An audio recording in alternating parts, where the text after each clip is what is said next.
No! I choose death.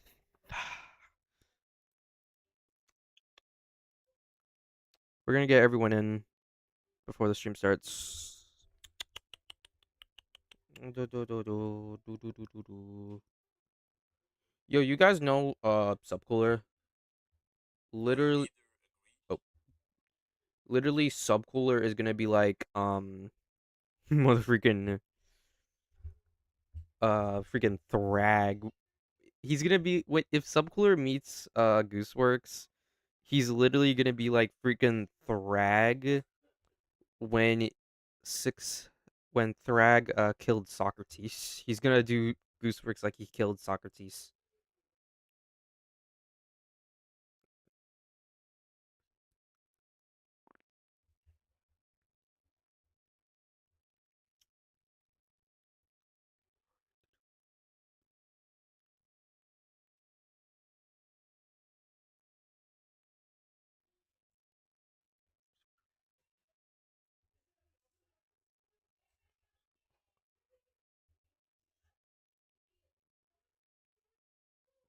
Literally no one is watching.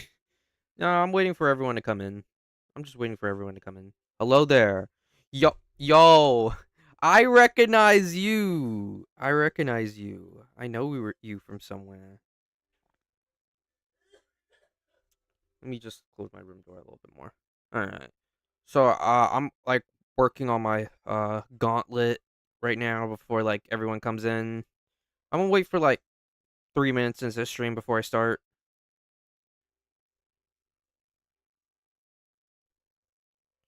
Who? What do you mean who?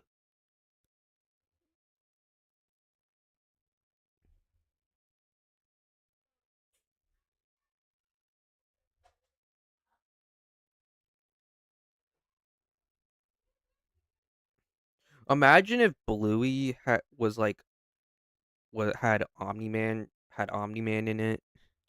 Like Omni instead of the dad, it's Omni Man. Think, Bluey, think. What will you have in 500 years? After, and then he just gets his head beat the frick out of him.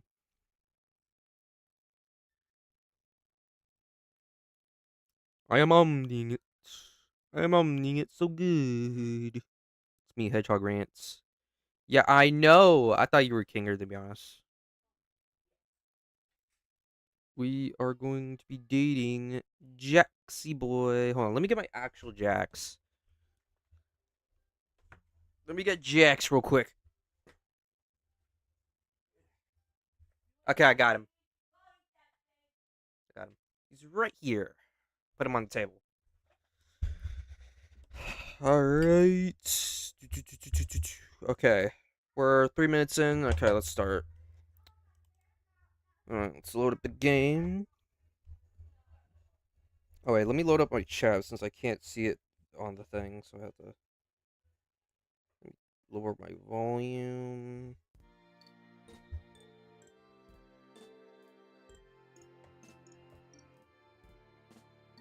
Hold on.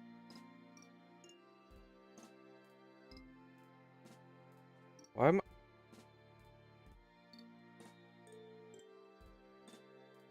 Wait, there was hidden cut. There's a hidden cutscene. Wait, you can get. Okay. So hold on. Preferences.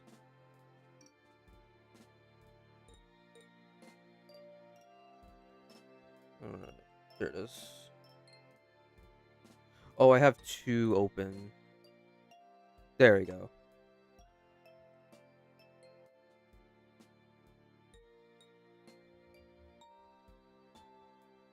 All right.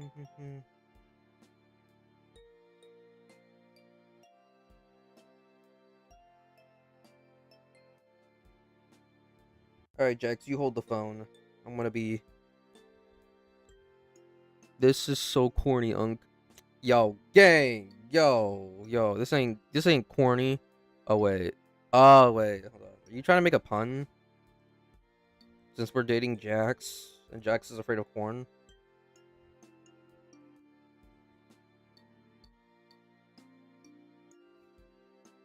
You know, I never really got called Unk before.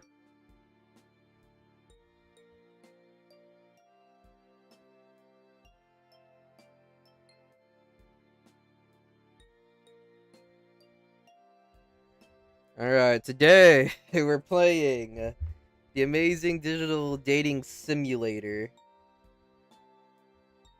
And today, last time we dated Ragatha. Now we're gonna date Jax. Now let's get started.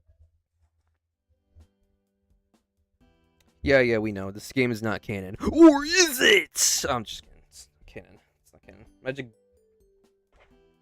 Imagine Oda comes out of nowhere and just says it's canon. Wait, wrong creator. I meant Gooseworks. Why did I say Oda? Oda didn't make the Amazing Digital Circus. He made One Piece. Gooseworks made the Amazing Digital Circus. Anyways, welcome to the Amazing Digital Circus. Welcome to the Amazing Digital Dating Simulator, a slice of lifestyle school setting where anything and everything is possible. Yeah, we know, King.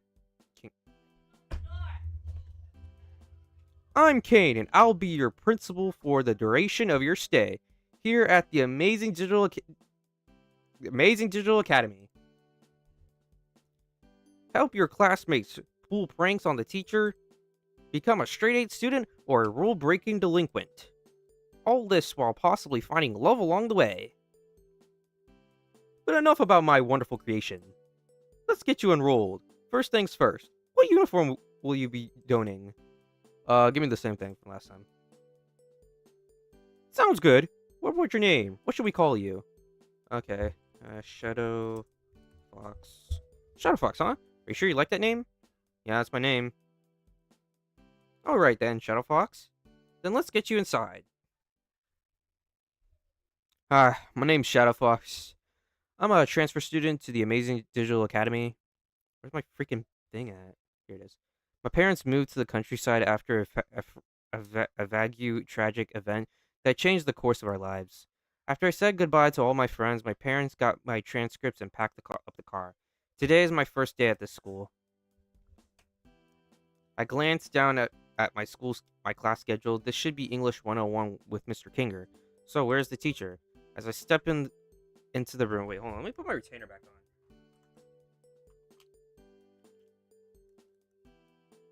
My orthodontist wants me to wear my retainer. Anyways, as I stepped into the room to let in any other students that might be late to class, someone else hops into the room. The figure looks like a tall white piece from a gaming set. Specifically, he looks like a king from chess. It takes me a moment to put two and two together, but when I do, I almost groan at the pun. Surely his name can't really be. Hello, my name is Kinger. You must be pleased to meet me. Mr. Kinger extends a gloved hand, which I shake more out of instinct than out of genuinely sense of excitement. Good morning, students. On the docket today, we have a new student named... what's your name again? I'm Shadow Fox, and I'm down to have a good time. Radio. Go on and take in any open seat, Shadow Fox. Most of our students don't bite. One of the other students, a purple rabbit, seems to be grinning at this. I take a moment to think of who to sit by. Alright, we got Pomni, we got Gangle. I'm guessing this is Zubul. This is Ragatha. We dated Ragatha last time. This is definitely Jax. We're sitting next to Jaxie, boy. Alright, I sit down next to the purple rabbit. He looks bored by Mr. Kinger's lecture. Get employed. Dude! Get employed. Bro, I think I ruined my my digital footprint, chat. I don't think I can get employed. Bro, as I take a closer look, I see his name is written on a nameplate on his desk. Apparently his name is Jax. As I get closer look at Jax, I also see he's working his jaw. Is he chewing gum? He catches me looking at him, and I almost apologize for staring, but I can see he isn't offended. Instead, he grins excitedly before putting a finger up to his lips. He takes the chewing gum between his gloved fingers, and reaches out towards the girl in front of us. The girl in front of us has a ribbon for a body and a comedy mask for a face. She's she's paying close attention to Mr. Kinger's lecture, and Jax is reaching out with the gum on his hands. Is he gonna stick it onto her mask? I'm gonna keep quiet and see what happens. No wait. What should we do? I wanna know what would happen, but I feel like keeping quiet would actually help us Riz Jax more, but will warning her actually like push Jax away? What should I choose, chat? What should I choose? Okay. So, you know what? This is gonna be heads right here. Warn her will be heads, and keep quiet will be tails. Hey, Google, flip a coin.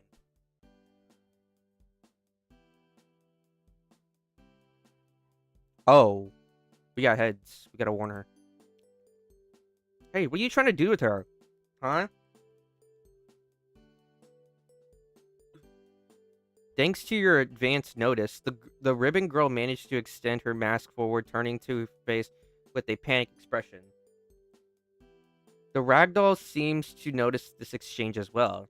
Jax, leave her alone. I don't even know why we let you sit behind her. It sounds like this isn't the first time Jax has something like this. Mr. Kinger's attention is drawn by the ragdoll girls shouting at Jax. What's going on? Wait, did he say where's going on? Where? Was this a typo or was this actually meant to be purpose? Because I feel like Kinger would say where's going on instead of what's going on. A flicker of annoyance crosses Jax's features, and he narrows his eyes for a moment before grinning in fox innocence, sticking the gum right back in his mouth without pause. What? He draws the word out, rolling his eyes as he looks directly to me. I guess the newbie just hates fun. Okay. I think we still have a chance with Jax, though. I still think we have a chance. You look like Triple T. How do I look like Triple T? Wait, how do I look like Triple T? Good old T. Big T.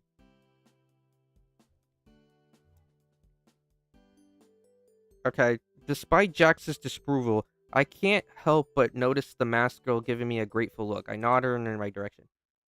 Wait, did we accidentally choose Gangle? Oh no, I don't want to date Gangle. I want to date Jax. Do we have to go back? If we start dating Gangle, Principal Kane, how exciting to have you in our class today. The new figure turned to address us. At his side was a bubble with razor sharp teeth. I don't think I'll ever get used to this school. Wait. Kinger, class, how do you do? Principal Kane extends a hand, gesturing to all of us before freezing in place.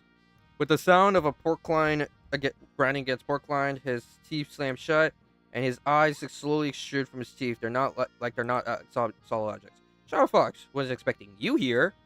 Manic enthusiast suffers in his voice as he points his cane at me. Maybe you'll be the secret ingredient to make this school interesting. He pauses a moment before rubbing the base of his chin in contemplation for a moment. Is there any reason why you're here, Kane?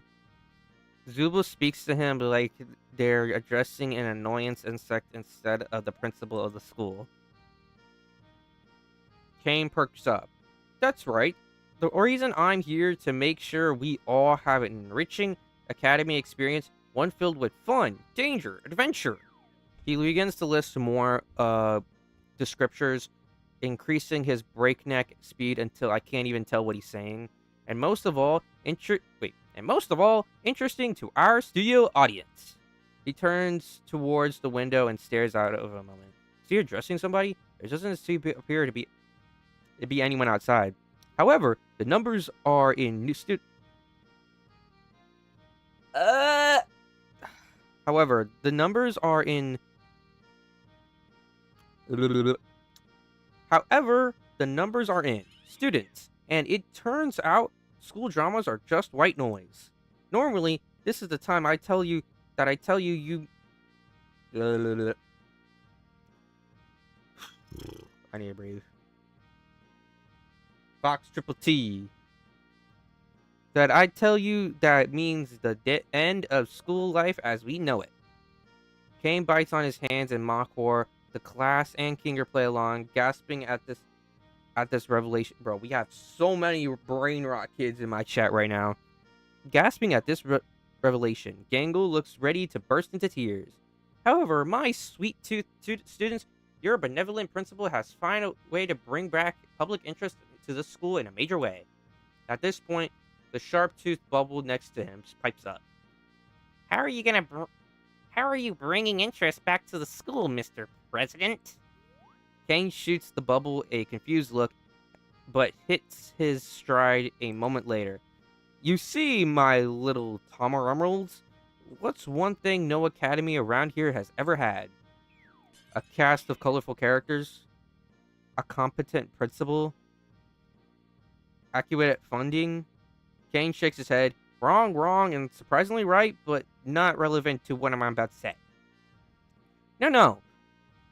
No school around here has had a culture festival celebrating the unique talents of its students. So I, being your benevolent principal, have decided to put your class in charge of throwing the best culture festival this side of the Pacific Ocean. Make it flashy. We gotta keep the interesting of our investors after all. Egads, I'm almost late for my deep tissue mission. Massage. Alright, Kinger, I'll leave you the list of everyone's responsibilities. You all have 5 days. Break a leg or two. As abruptly as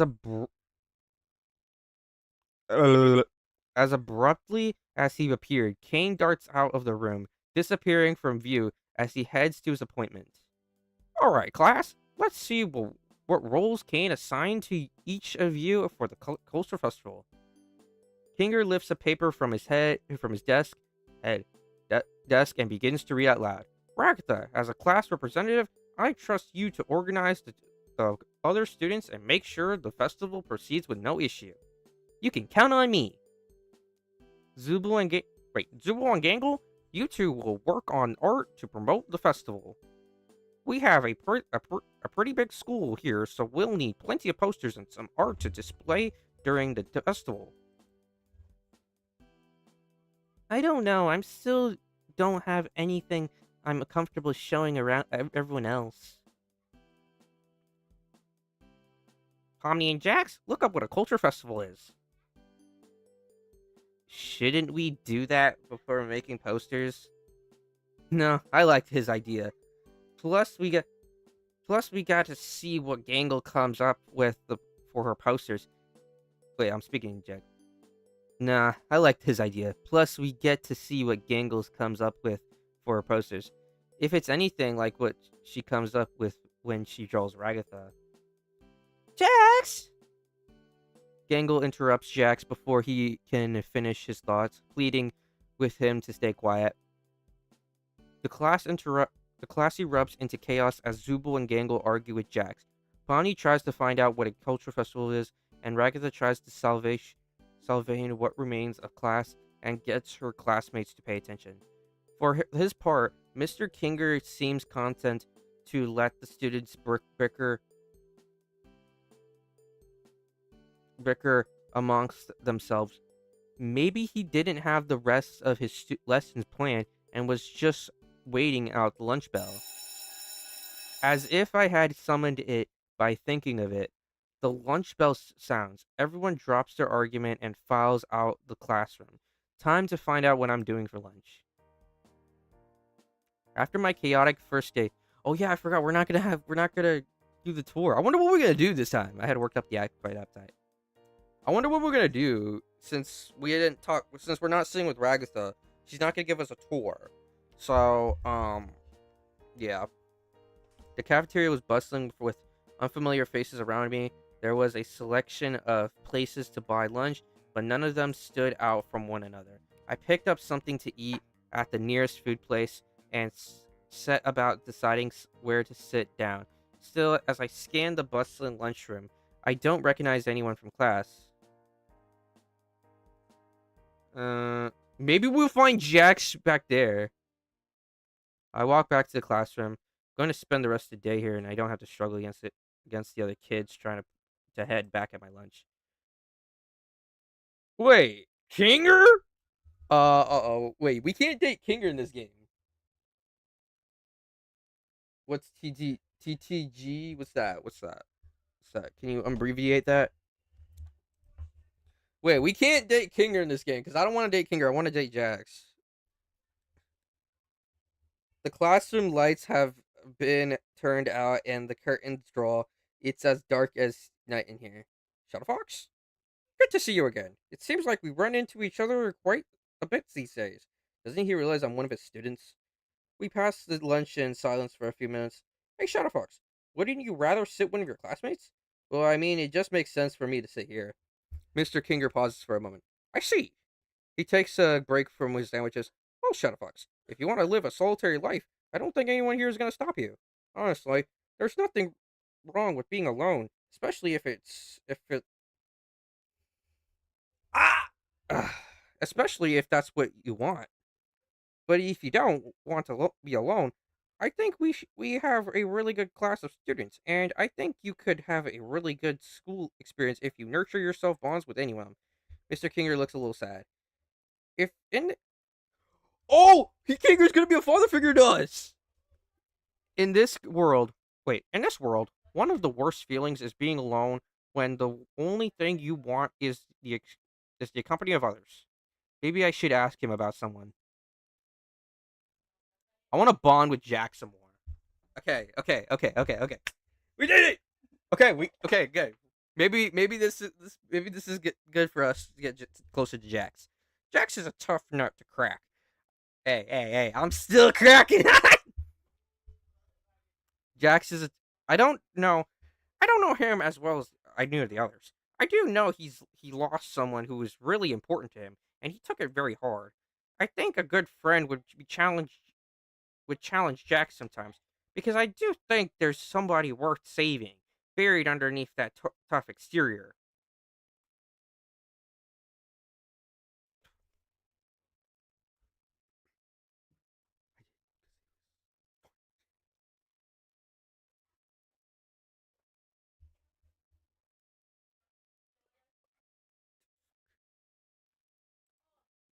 Uh, Sorry, I know that's a lot to take in. He chuckles. I'm not reading that. But I have a lot of respect for my class, and I really do think any of them would make an excellent friend. He leans forward until he's almost right next to me, or more if you know what I mean.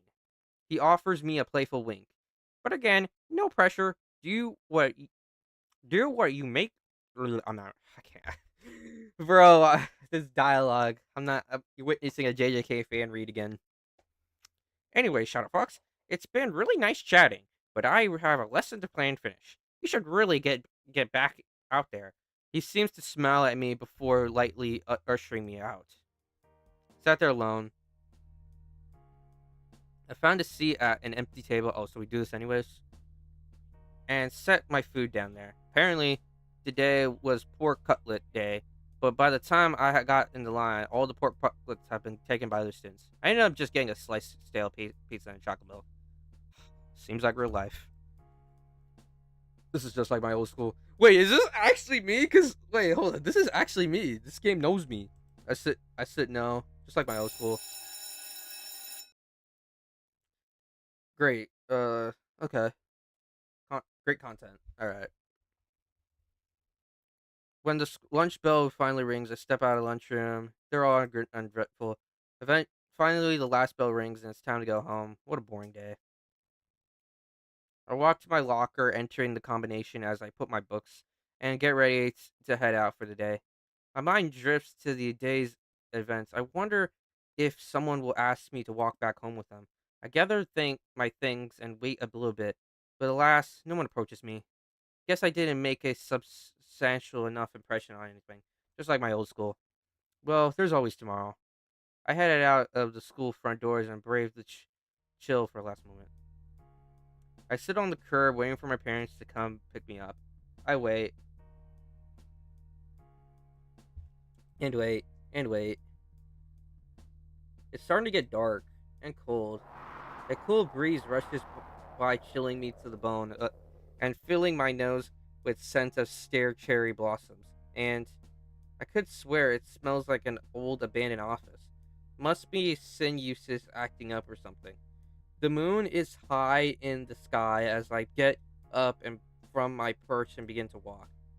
As I make my way from the school entrance, I see a silhouette of someone in the trees. Looks like someone was waiting for me. They're too short to be Ragatha at Gangle Zubor Jax. And I don't remember Pomni wearing a suit like that. Oh, it's Kane! Wait, hold on. Ahoy there, Shadowfox! As they reach the tree line, their appearance becomes more clear. Principal Kane? Hey there, old sport. Bro is not Gatsby! He extends a hand. I hesitate to take it. Hey, Principal Kane. Hey! I can't suppress a shiver. Pretty cold out here, huh? Is it? Wait, I was reading. Pretty cold out here, huh? Is it? I haven't noticed. He shrugs as if the weather is of no consequence. Looks like you had a rough first day, Shadowfox. It's a shame too. When we talked earlier in the intro, I really thought you seemed excited to mingle.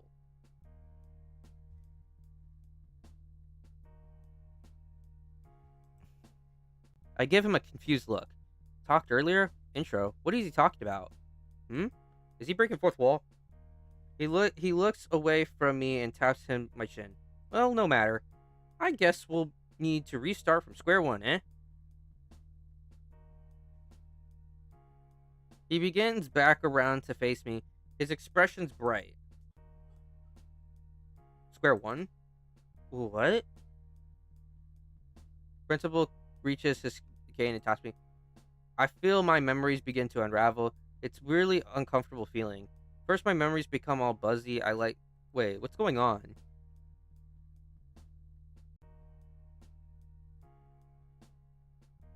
Wait, hold on. It's like fuzzy and you can't move it, no matter how hard you try. All shades of color begin to go gray. My sense of smell fades and I feel myself being pulled.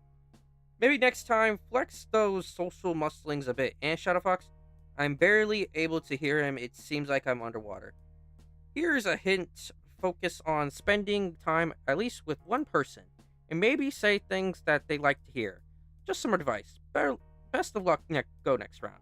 With a shake of his cane, the last bits of my consciousness dissolve. Game over. What? There's a game over thing? What?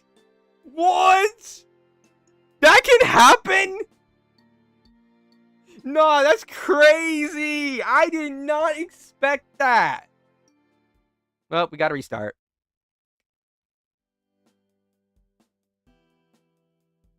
Yeah. We're just gonna skip all this. Shadow, Fox. We already did all this. We already read all this.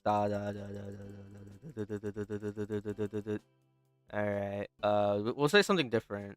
We'll do this. Alright. Jax. We'll say next to Jax. I think it's because that pushed us away. So this time we're gonna say keep quiet. Jax reaches forward with practiced stealth, sticking the wet wads of already been chewed gum to the ribbon girls. The ribbon girl lets out a quiet shriek of discomfort, flailing her arms as she begins to pull away from Jax. Ew, Jax, what is that? What did you do? Ew. Her whining and desperate failing is a little funny, even as she feels around blindly behind her mask. Her movements attract the attention of Mr. Kinger. Gotta go. What do you mean you gotta go? You were never here. You never said anything. What's going on here? He seems aware something is going on, but he doesn't seem to know how How is this guy teaching us? Jax is just picking on Gangle again. The mismatched figure pipes up from next to Gangle, who's evidently the ribbon girl that Jax just stuck his gum to. Here, Gangle, let's go to the bathroom so we can wash it off. Oh yes, carry on then, Zibble. Nothing phases this teacher. Zibble glares daggers into the rabbit as they click Jax. What? It was funny, right? Back me up here. Jax turns to face me. Okay. What if we say... Nah, because I feel like that would restart. So I'll say, like, something in between. Like, I'll say, it was kind of funny. Jax offers a thin smile as he leans over to me. It was very funny. Just try to loosen up more, new kid. You might have some actual fun. Bro, you want to have some fun? I'm getting you ready. You better take them.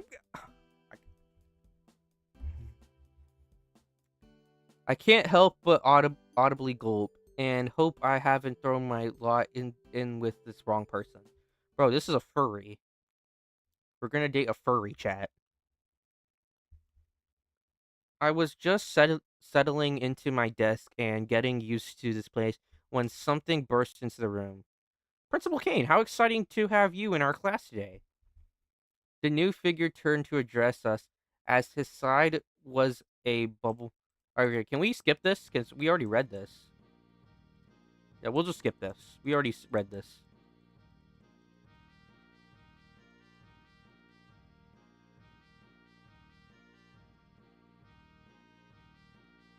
I thought we were gonna see Jax at least. Because, like, I was, like, wondering, like, because, like, we did say that I wanted to hang out with Jax more. So I thought we were gonna have the chance to find Jax or something, so.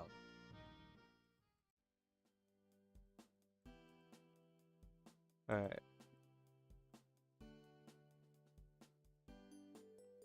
Alright. I want to see... Oh, Pomni and Jax are still... What am I gonna do? Am I gonna help Pomni and Jax or so? No, I like his idea. Plus, we get to see what Gangle comes up with for her posters. If it's anything like... Oh, wait, we read this. We're gonna go to a spot where we didn't read.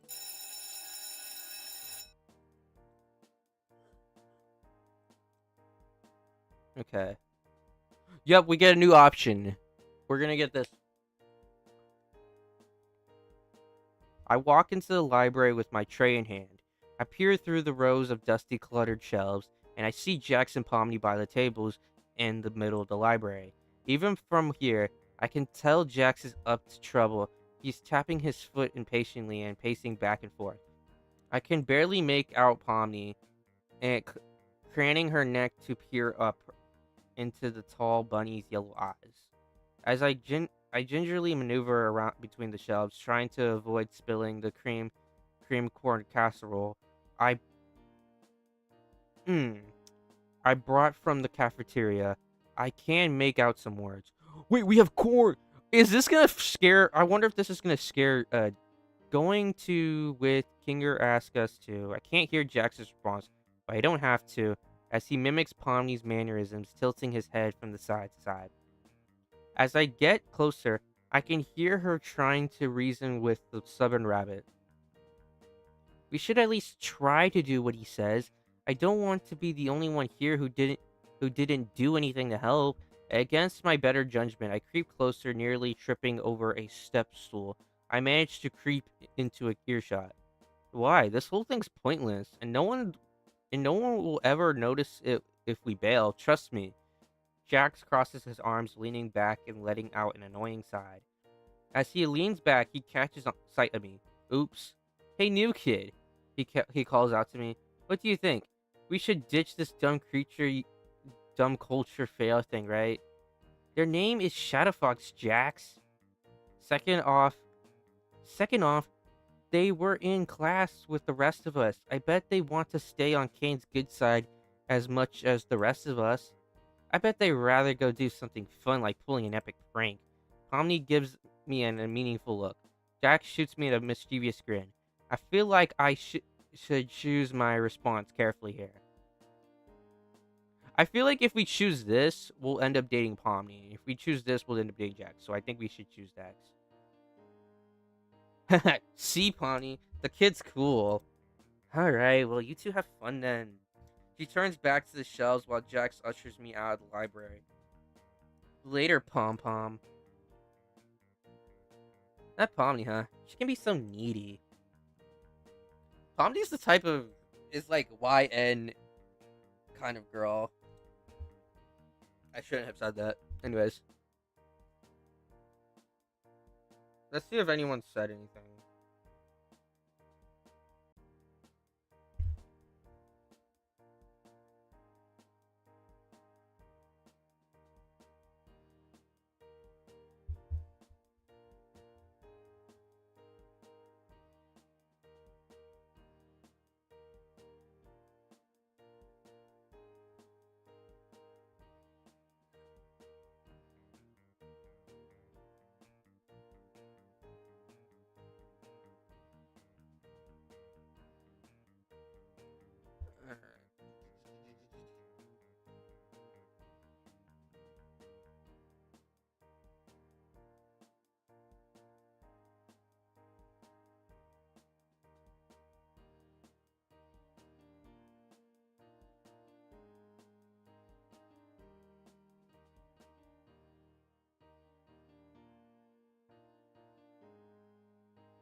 Okay, we're back on topic.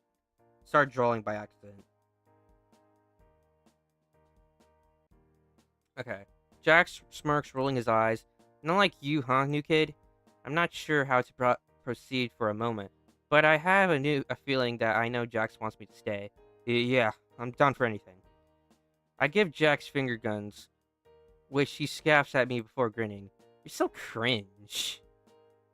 He said the thing! But since you're so eager to get on my good side, I came up with something fun for us to do. Let's go on a little field trip outside. Are we allowed to do that? I think I swear, is he gonna do that one thing where he says where he tries to act like what's that dude again?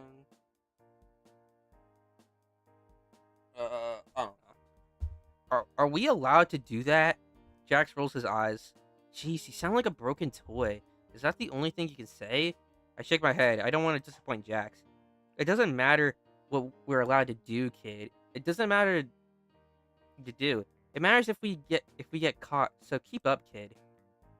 He finds a door leading to a field, slyly pushing it open before bounding through. I have to sprint to make sure it does it. I have to sprint to make sure I have to sprint to make it through before the door locks. The door lead us out onto a softball field. I didn't even know this school had a softball team. Jax gets on all fours, but putting his head almost even with the ground as he crawls around. Is he looking for anything? Jax, did you lose something here? Shut up, I'm looking for something. In few hours I've known him, I've never seen Jax take anything so seriously. I get down on my hands and knees too, checking each blade of grass for anything remarkable. Oh, is he looking for a centipede? I'm so focused on I forgot my surroundings, bumping face first into the seat of Jax's pants. Uh, uh, uh. Has the wheels on me. Don't try to get fresh with me, new kid. I blush as I crawl back on all fours. But we about to do some yowie here. We're gonna do some yowie. Sorry. Jack shakes his head. Do you even know what we're looking for? I shake my head. I didn't want to make him angry by asking. And how do you think you're going to find what we're looking for? I blush against I blush again as I realize he has a fair point. So what are we looking for? A centipede. Centipede? Jax doesn't look amused look amused that he has to repeat himself. A centipede. We spend the rest of lunch searching for one, but just as this bell rings, I found a centipede crawling near a rock pile. Jax, I found one! I hoist the insect up by its rear end. It frails around as it tries to escape my grasp, its dark legs wiggling in discomfort. Jackpot!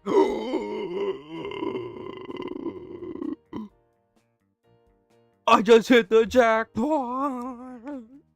He's Hikari! Bro thinks he's Hikari from Jujutsu Kaisen. Nice one, Shadowfox. You used my name.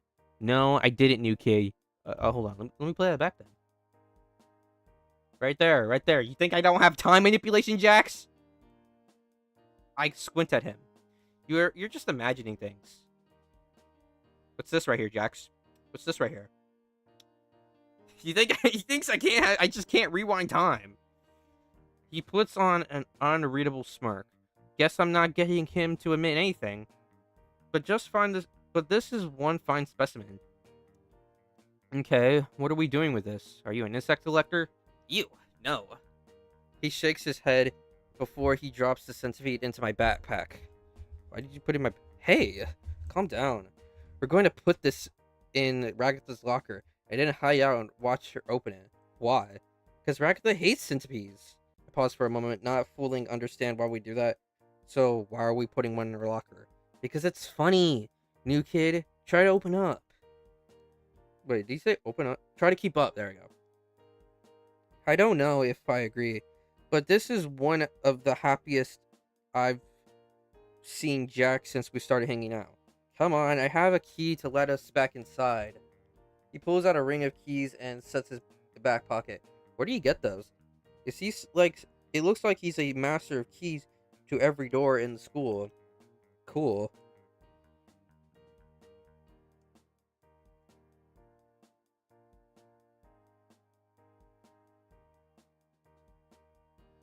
Jax lets us back in.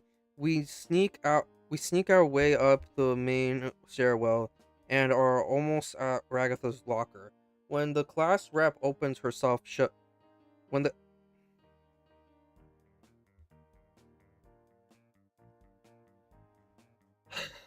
Oh my god. When our class rep herself shows up, strolling down the hallway. Shadowfox, what are you doing in the hallway? Oh crud. Yo, I know that we dated in an alternate universe, but I'm dating Jax in this universe, so, yeah. Jax, she tilts her head, offering me a weary smile. I've been looking for you since you didn't show up to afternoon classes. She notices Jax and her expression soars. Jax, you better be leaving Shadowfox alone. Come on, Agatha. He offers a cartoonish wide grin. The new kid actually looked for me. We even got lunch together. Agatha looks utterly confused. Shadowfox, is that true? Feels like I should choose my response carefully.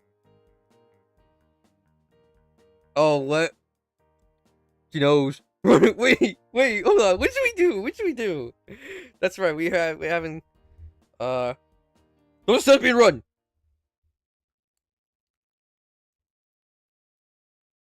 Wait. My hand flies to my backpack, seizing the terrible wait, did it? Run! No. We're gonna run! No. We're gonna be running like Wally West. We're gonna be running like Wally West, chat. My hands fly to my back pocket, seizing the terrible black insect before hurling it directly at our class representative. No part of this was voluntary. Every moment was feeling like a scene of a horror movie. We gotta screenshot that. Wait, hold on.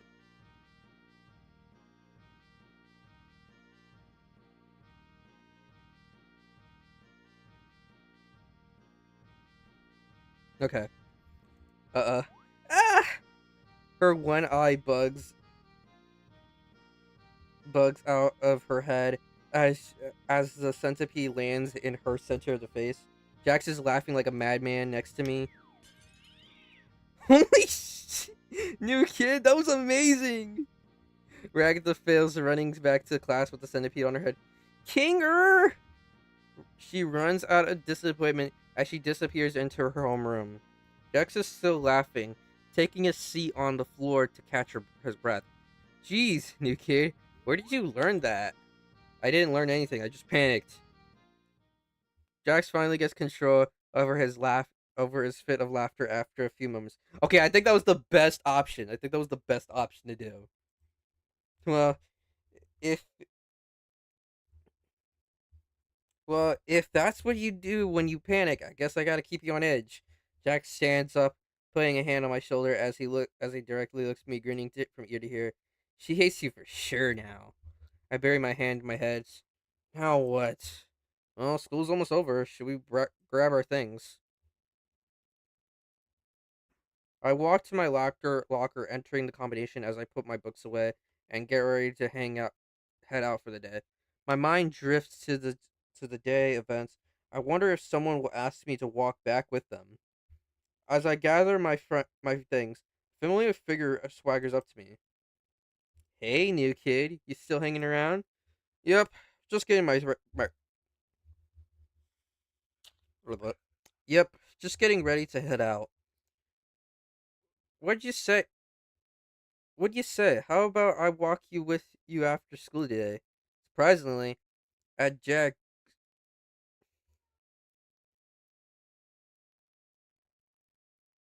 Surprisingly, surprised at Jack's asking me to walk home. I ran out of words and just nodded. Cool, let's go. The front door is open for us, and I stand outside waiting at the curb. My parents dropped me off this morning, and I'm sure they'll be here any moment to pick me up. Jack stands to me for a few moments. He gives me a confused look. What are you waiting for here, kid? My parents. You're waiting to get picked up too? I'm 22 years old. I haven't been picked up by my parents for like 6 years. I'm going to my dorms. What? What? The dorms. Oh, I said the same thing twice. He looks at me like I'm an idiot. The on-campus housing Kane designed for our class, where we stay when class ends. Oh, that sounds nice. I wish I was staying on campus. His annoyed expression changes. Oh, you poor little lamb. His voice drifts with sarcasm. Kane really didn't tell you anything, did he? Look, Shadowfoss, I love to watch you stand out here until the sun goes down and you start shivering in your little school uniform. Jack smirks. Honestly, just imagining it sounds pretty funny. The smile drops from his face. Your parents aren't coming for you. He says he says to me in a deep pan before continuing. Come on, come on. We need to get to our dorms before it gets too cold. Kane out only gave us summer uniforms.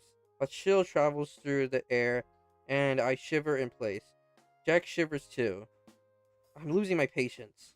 He glares at me. Jax, I'm telling you, I don't have any housing on campus. My parents are picking me up. Jax just sighs. You just don't know when to give up. He glowers before walk away from me. Suits you, new kid. He walks off to the dorms. I'll show him. My parents will be here soon. An hour passed. The sun begins to set below the horizon. An hour passes. The moon is visible, and the sky is darkening. It's getting real cold out here. Like really, really cold. I looked the way Jax walked when he left me standing here. A nice warm room does really sound nice. Where are they? I stick it out another half an hour before sighing frustrated. Did they forget about me? I walk towards the room seeking shelter in the plain building. As I do, I run into Jax. Why was he heading out? Finally come to your senses, new kid. He asked, sounding tired. No, I just stepped inside because my parents forgot to pick me up. I bet they'll be here any moment.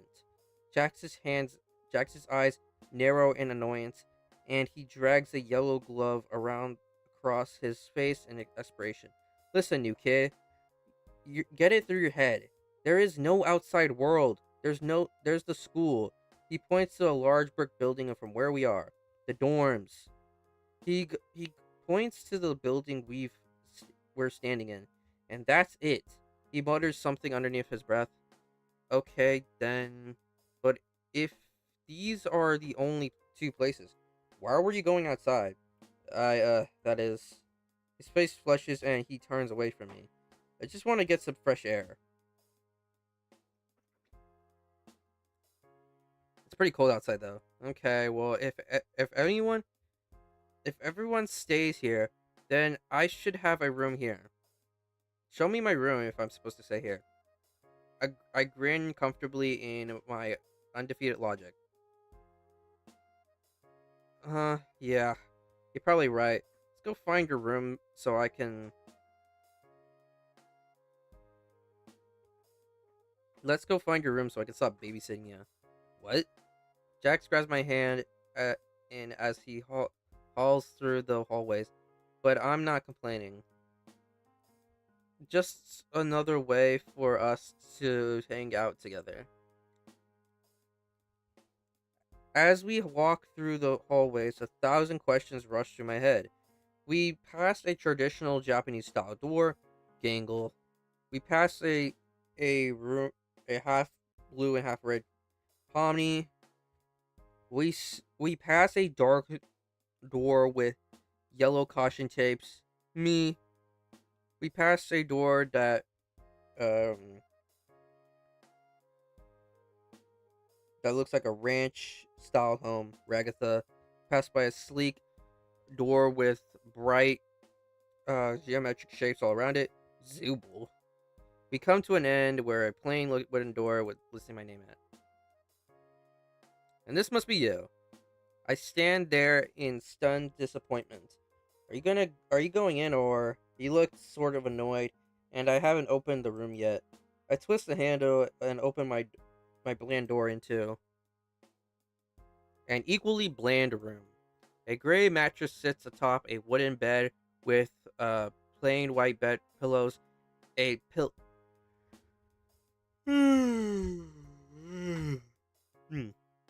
a dark green comforter with the school emblem on its half been neat and least folded. Oh my.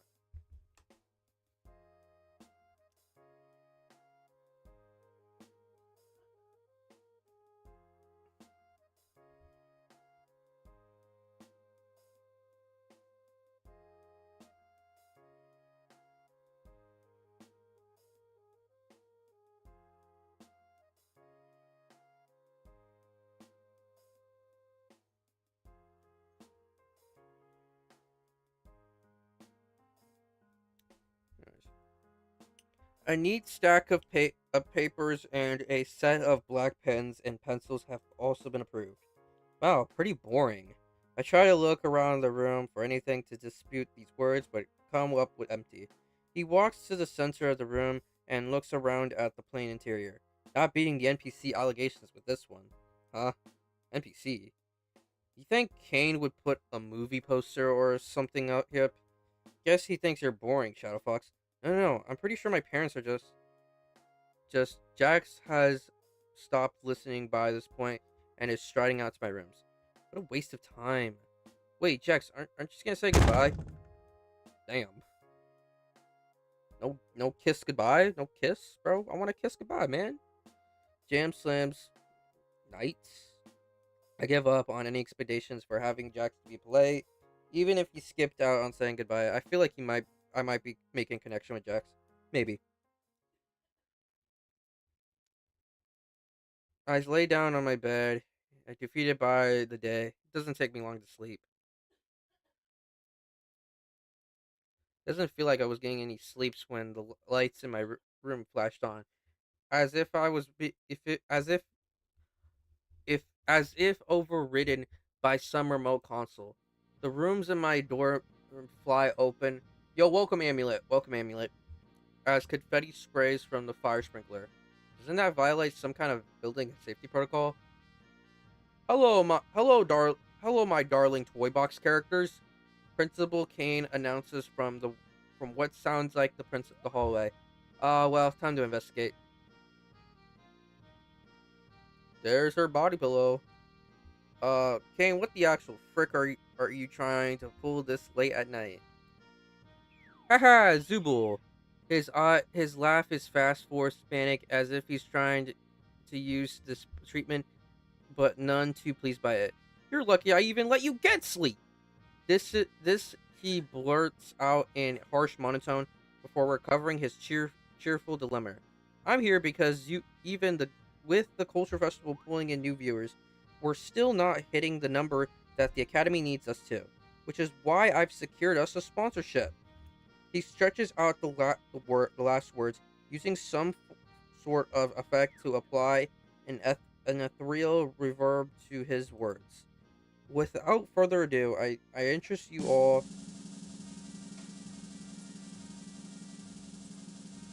Drum roll around. The Wacky Watch. You see, the vendors for the Wacky Watch have been having trouble finding a good audience for the product. I cannot speak right now. I need to take off my retainer.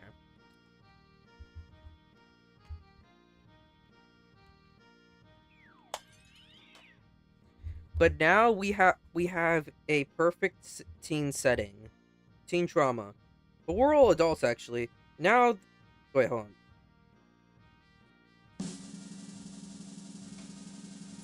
But we're all adults actually. Wait, what do you mean? Oh, are you kidding me?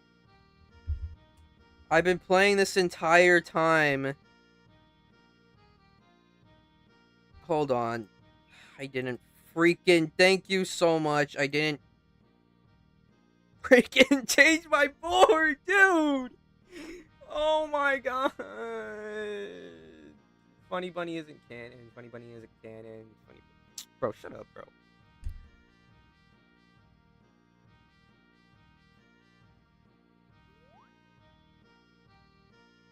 Oh my god. I'm pissed right now.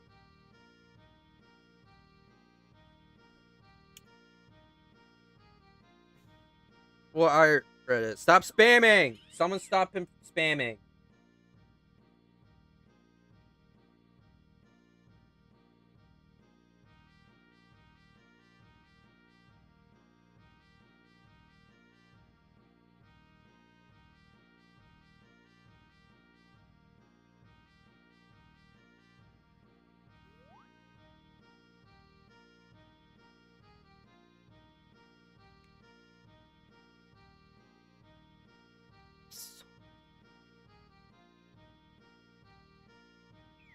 Okay, but we're all adults actually.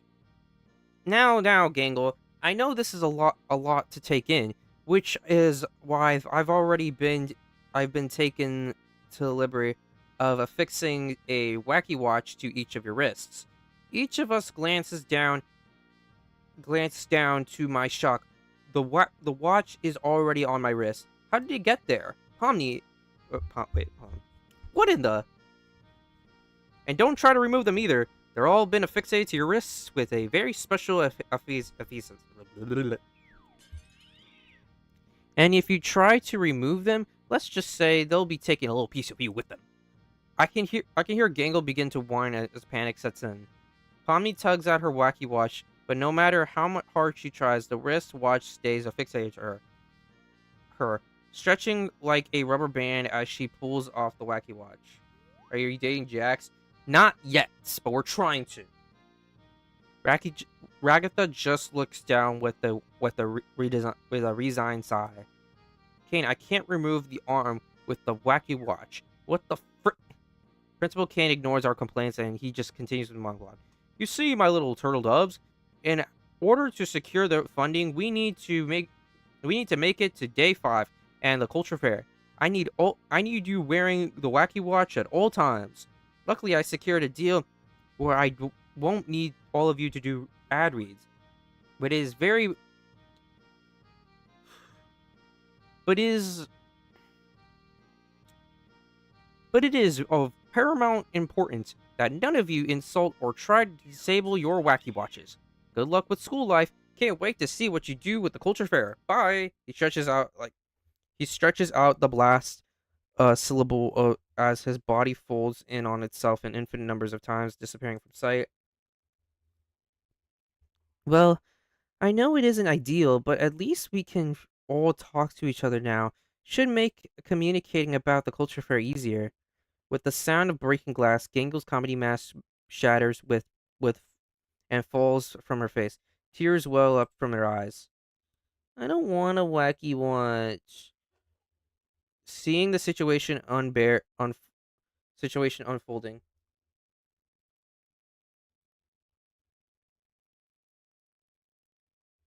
Actually, it's actually supposed to be the orb of dominance. It's supposed to be inside of the thing, but I wanted to make it where it seemed divisible, so I just put it in a containment. So like, think of it where like the containment f- just like it rushes, it pushes it back, it puts it in the thing. So think about it like that.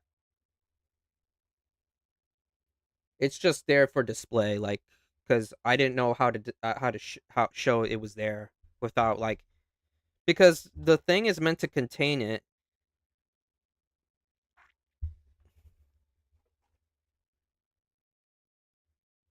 Seeing the situation unfolding before her, Pomni pipes up.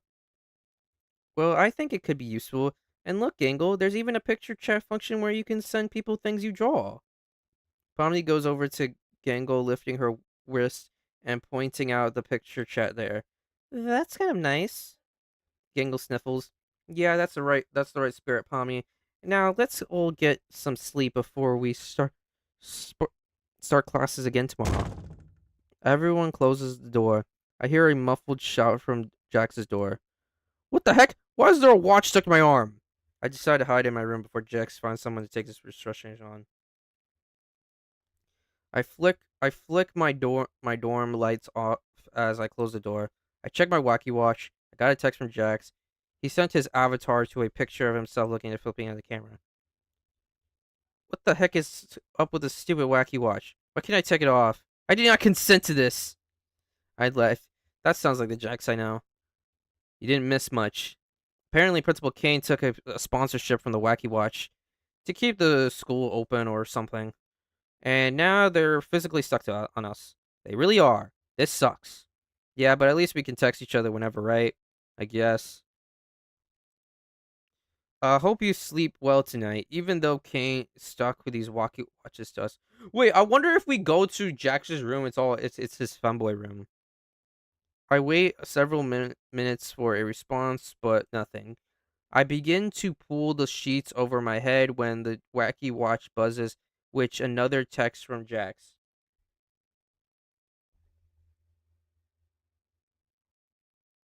On the staff.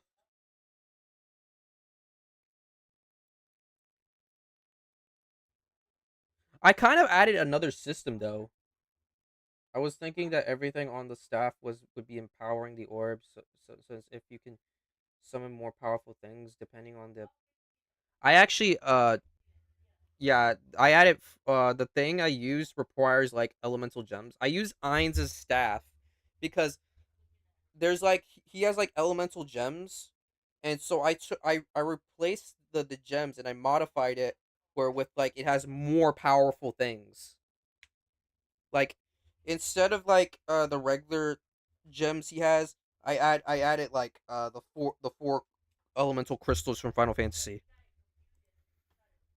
Don't let the centipedes bite. I guess I get to sleep. I cherish the bond that I have built today. Can't wait to see what sort of troubles we can get into next. Day one complete. I got a candy bar chat. I'm so pissed that I freaking wasn't I didn't flick my screen. At least you read I read shit.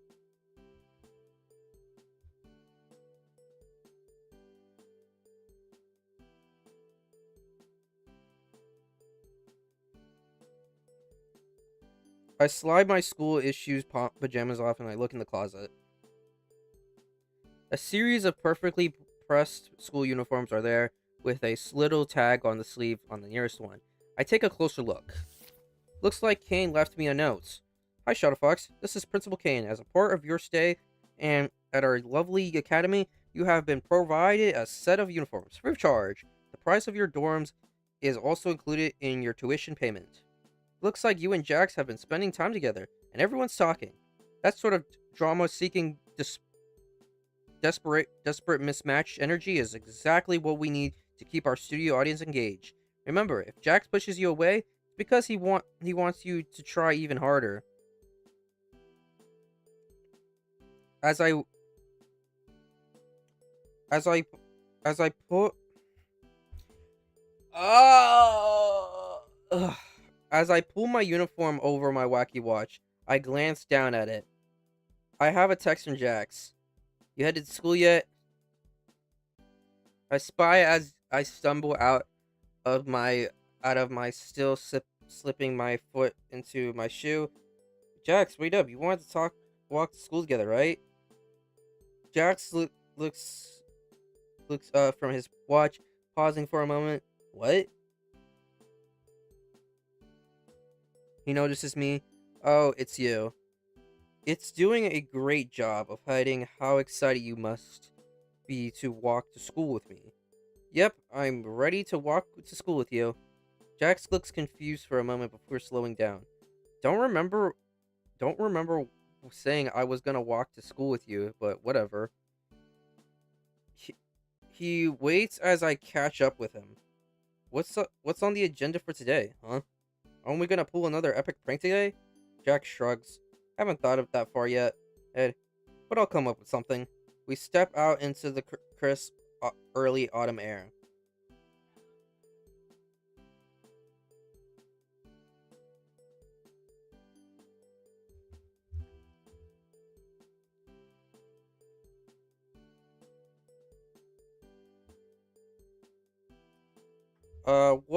What about you, new kid?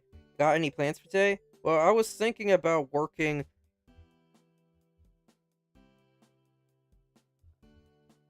on the culture fair project that Principal Kane asked us to do. I trail off as Jack shoots at me at a sharp look. That was the wrong thing to say, but that's stupid. So I was just gonna help out with whatever you want to do today. Jack smirks his back and is white as ever. Careful, new kid. Keep hanging out with me, and the rest of the class will really hate you. Gulp.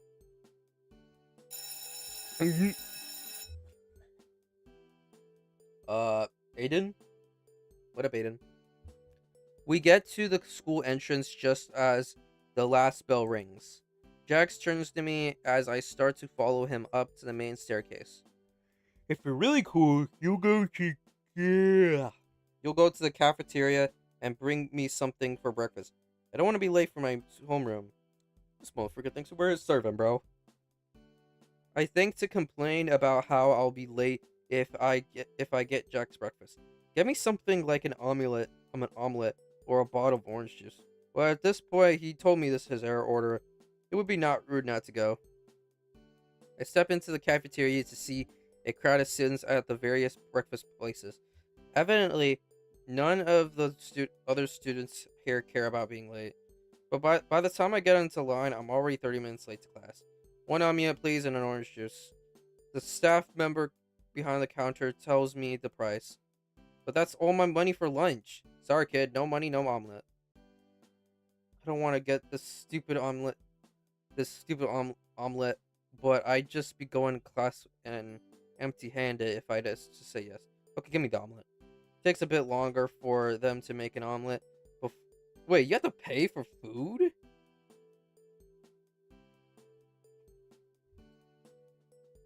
But I eventually collect my orange juice and omelet before heading to the room.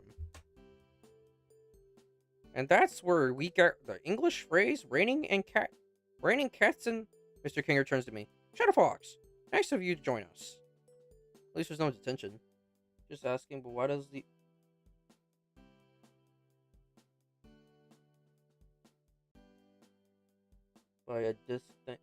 just asking, why does the orb look like it's powering a disc thing when the orb can just summon the disc out of the same disc out of nowhere?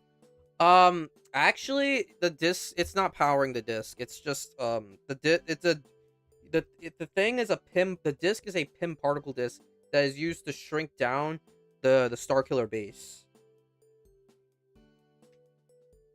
Because if you've seen Star Wars, Starkiller base is Massive. So, I had to shrink it down. His enthusiasm seems, genuine. Ragatha gives me a concerned look.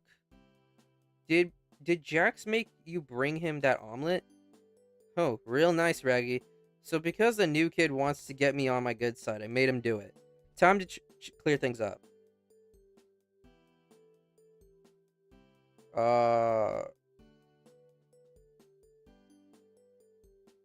I did this on my own. See, Dollface, new kid wants to bring me breakfast. I don't. This isn't. I mean, ugh. Ragatha turns to me. Try not to be late to class, please. Whatever. She looks hurt by my response, but Jax is smiling. Oh, we are actually. Oh no, I actually feel bad, bro. But it's okay. It's safe for the stream. Okay.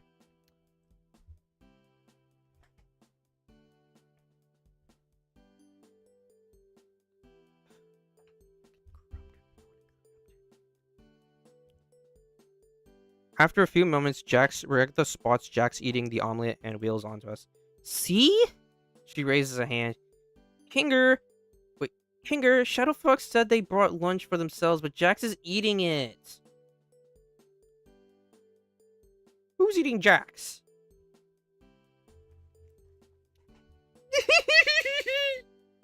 Who's eating Jax? I'm eating Jax. I'm eating him out, boy.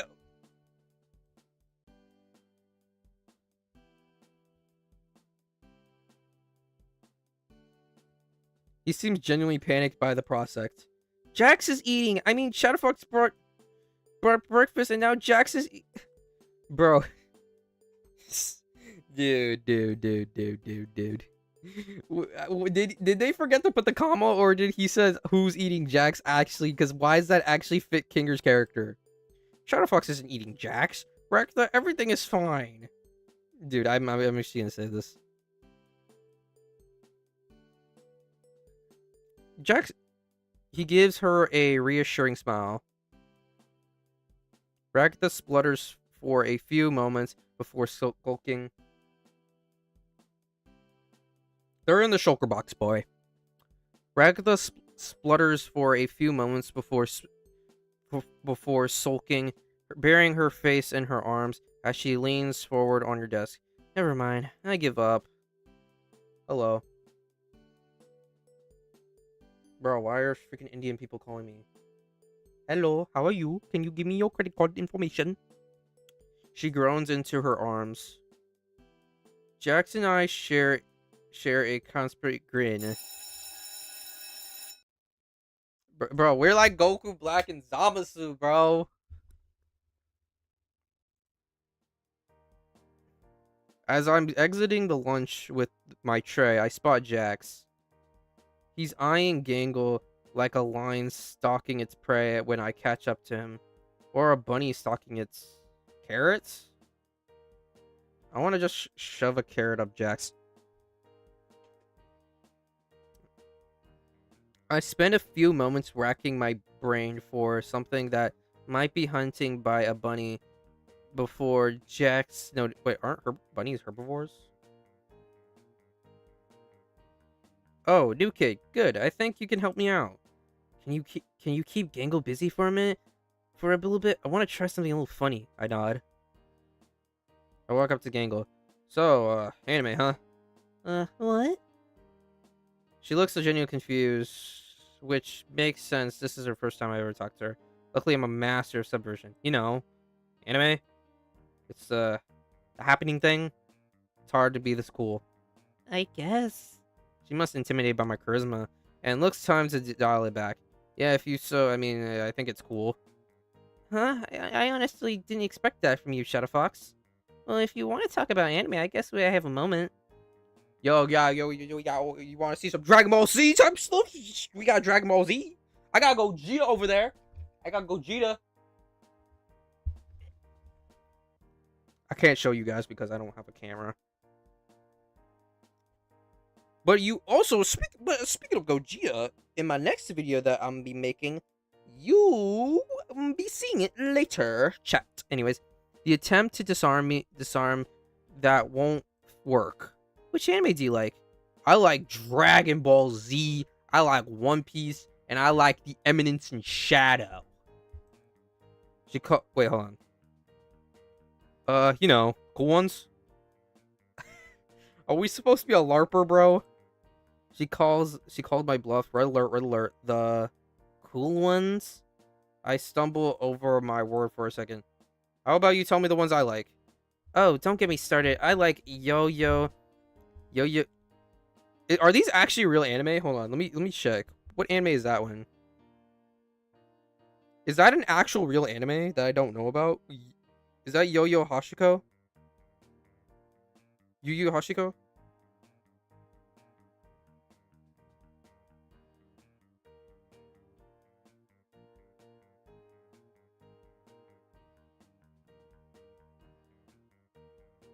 There isn't an anime called... Okay, there's a yo-yo anime called Yo-Yo Hachiko. Maybe that's a misspell. Quad gun anime. Okay, these aren't actual. This isn't actual gun. This isn't actual anime. Are these even real? These aren't real animes. Uzumaki Ninja. So I think Uzumaki Ninja is supposed to be Naruto. Yu Yu Hashiko. So I think what she means is by Yu Yu Hashiko. I don't know what Quadrun's supposed to be. Uzumaki Ninja is Naruto, and Inuyasha is Inuyasha.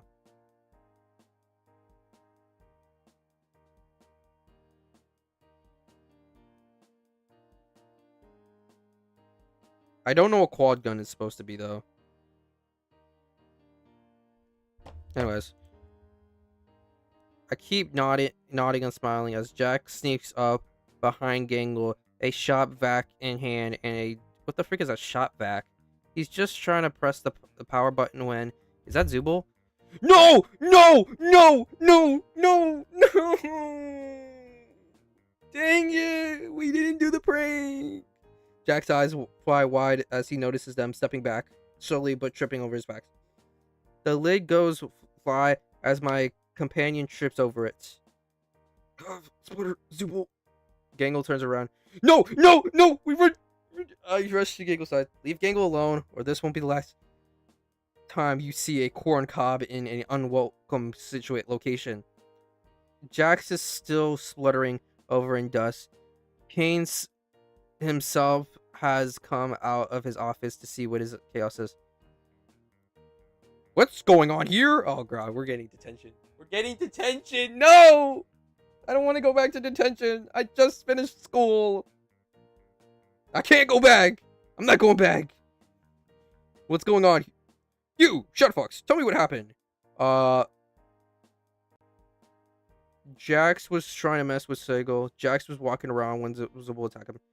Yeah, blame it on Zubul. Blame it on Zubul. Wait, is that... Okay. Blame it on Zubul. Blame it on Zubul. Blame it on Zubul. Zubul is the problem. She's the problem. Not Jax. Okay? Screw Zubul. No one cares about her. Jax looks confused for a moment, but then grins as he realizes I'm getting both out of this. Yeah, that's right. I was just trying to keep clean, and Zubul over here attacked me. Are you serious? Implying? Now, Zubul, you shouldn't be harassing the cleaning staff.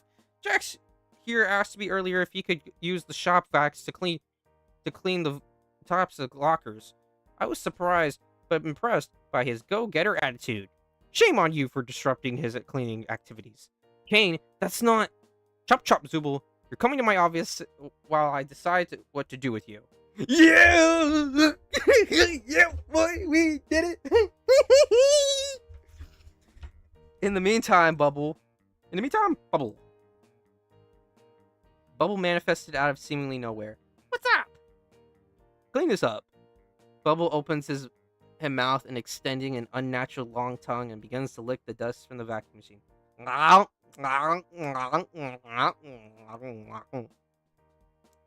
I know there's so many freaky off fangirls of Bubble, and they want Bubble to just start licking them. Start licking them all good. They want to get their coochie all licked. I'm gonna get this stream age restricted, am I? Why are you like this? By this point, Gengo has made herself scarce. Scarce? What does scarce mean? And Zubul is stomping off to the principal canes. As you know, as you were, Jax and Shadowfox, we make ourselves scarce as well, leading to the school entrance as Cane bell rings. Oh, that was a bust. Yeah, but I'm about to bust all over you. Anyways, but at least we got Zubul put away. Hey Jax, what happened back there? What are you talking about? He gives me a confused look. The corn thing. Don't know what you're talking about. He tries to keep walking. Oh no, Jax, you're not getting away that easily. I grab the small corn cob off my chair and looking back at him. His eyes wide. Put that down. I smirk. Aha, so you are scared. He ducks his head, looking to see if anyone is in earshot around us before just me. Fine, yeah. I don't like corn. The seemingly unflappable Jax has been flapped, and now he's about to get cracked. Still, he's obviously uncomfortable, so I toss the corn into the nearest trash bin. So what is it with corn? Do you not like the color yellow? I can't fully stifle my laughter at the thought of someone like Jax being afraid of corn. He hears me and gets a little annoyed. My gloves are yellow, new kid. Good point. What is it then? He waits until we are significantly away from the other students before answering me. All the little kernels are just... ugh. He gives me a revolt expression before smirking. But don't think you have the upper hand just because, you know, that about me, a new kid. I'll find out what bugs you, I shroud. What? You mean... straight? I'm just kidding, I'm not. I'm actually bisexual, so I don't know. I shrug, trying to play it cool like him. Nothing scares me. Yeah! Because I'm manly, yeah! I'm high on cholesterol. Not cholesterol. What is it? Crotostrol. Crotostrol, I guess that's what it's called. Jax grins at me. I don't buy that for a second. Don't worry, I'll find out. I go. Anyways, new kid, you heading out? You heading back to the dorms? Yeah, I don't have anything else to do today. Cool, me too. I stand up. I stand for a moment before going. Do you want to go walk back together? He raises his eyebrow at me before returning his normal demeanor. Yeah, why not, Shadowfox? See, you said my name! Huh? I guess I did. New kid is so... I don't know, cumbersome anyway. I was just screwing with you.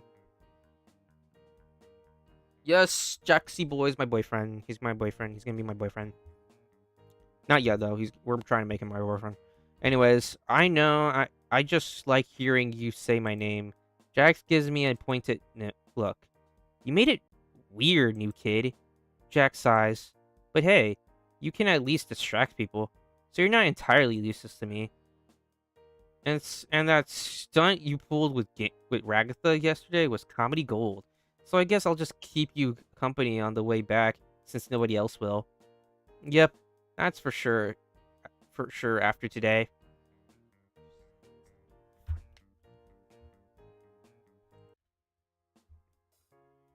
We make our way back to the dorms.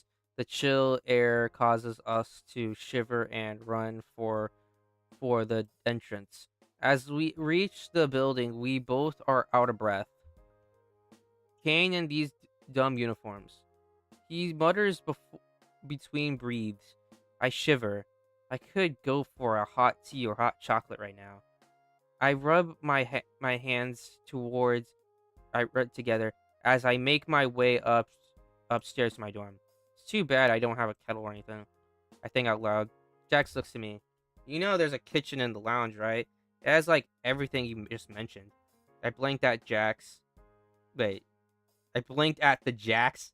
Yo, who is in charge of this writing, dude?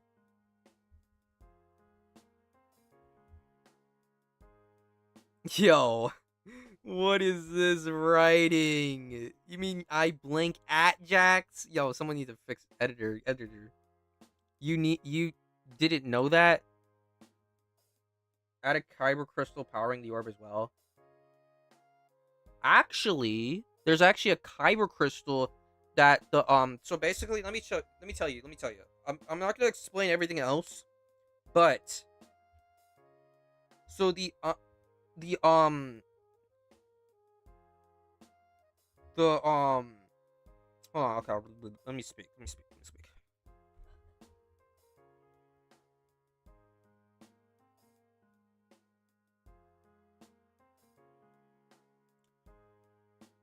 So Ainz' staff is used to contain the key of time from Doctor Who, the four elemental crystals from Final Fantasy, the moon the moon supercomputer, and the the starfire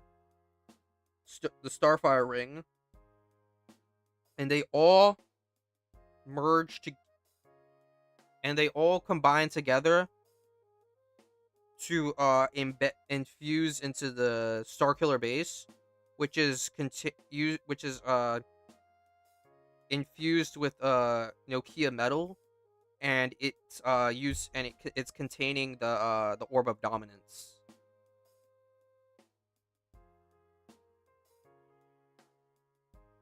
And the orb of dominance, and it creates a massive powered laser that shoots through that shoots into the kyber crystal, and the kyber crystal is been in which multiplies the laser by 1,000 times, and then it also the kyber crystal has been bathed in the power cosmic, so it makes the beam even more stronger. So like I'm stacking multipliers upon multipliers. You'd be lost without me, Shadow Fox. It's kind of embarrassing. He moans motionless for me to follow him. I didn't ask for him to show me, but I can't lie. I appreciate his help as he leads me down the staircase. It's a pretty nice lounge, all things considered. I make my way to the kitchenette. The cupboards down there has the tea and whatever else. He points at a lower cabinet before throwing himself on one of the couches. I open the cabinets to see as all sorted of different teas and drinks is mixed. I look for one. As I'm rooting,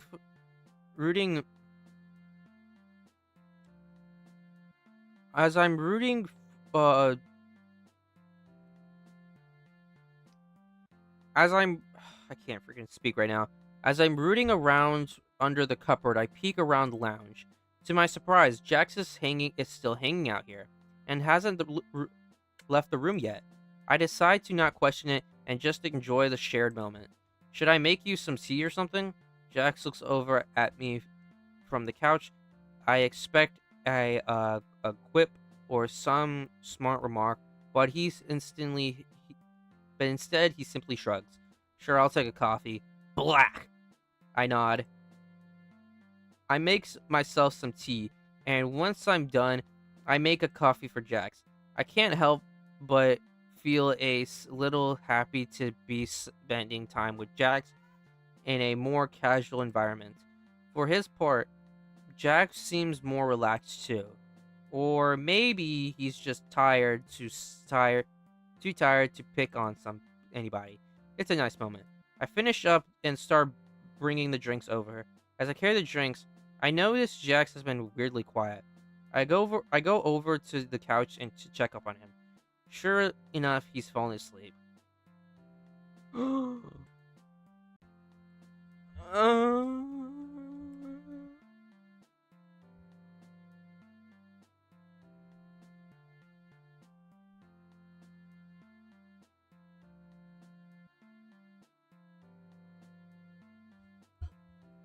Uh, I can't help but stare at them for the moment. Guess it takes a lot of energy to terrorize your classmates all day. He looks so peaceful. Oh, shit. I'm sorry, I tripped and spilled everything. I try to explain, tea running all down my shirt. Jax has a hand over his head, still a little groggy from his cat nap. Or would it be a bunny nap? Uh, he looks down at me and I start picking up the broken pieces. Wow, Shyfox, can't even make tea or coffee without messing up. Chuckles, slow coffee. Yeah. I rub my back behind the neck, embarrassed. Is there any mop or anything that would be around here?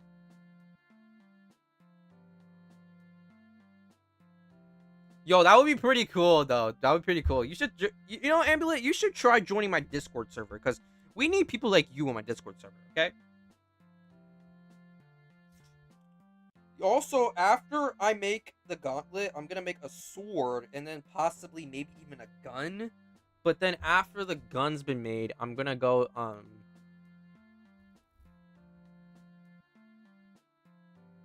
After the gun's been made, I'm gonna make a full set of armor.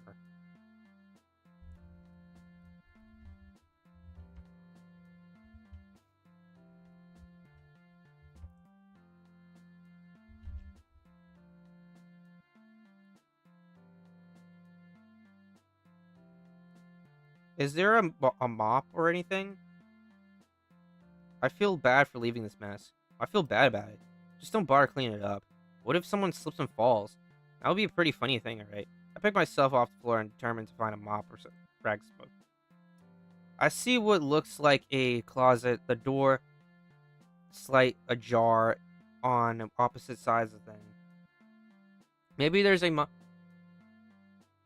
Oh, I haven't even started on armor. I want to do that like last. That's gonna be my like final project. Maybe there's a mop in there. Jax watches me annoyed as I open the door and look around the closet. It's roomier than expected. Still cramped though. I see some cleaning supplies. I'm definitely in the right area. I rummage around a bit, not noticing Jax approach the entrance of the closet, his arms crossed. It's above you. He eventually pipes down, pointing to the top shelf after watching me struggle. Huh? Oh. On the top of the shelf, a mop sits tucked behind some boxes. Who stores a mop like that? I try to reach for it, but it's pretty hard to grasp onto. Tucked behind Tucked behind all this junk, I continue to struggle before Jax walks past me, tying pity on me. He he rolls his eyes as he steps past me. I can't watch this anymore. Move. He enters the closet, the door closing behind him as he reaches over to grab the mop out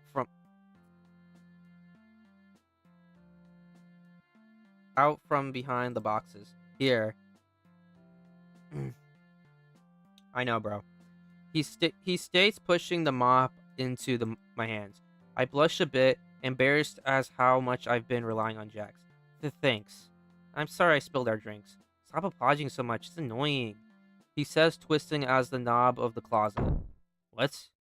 He tugs the knob a little harder. No, you gotta be kidding me. He shakes his head, pulling at the knob vigorously. It's locked? I feel my chest tighten up. Come on. Yo, just put your knees in there. Yo, I was thinking about putting some fierce deity energy, the fierce deity markings.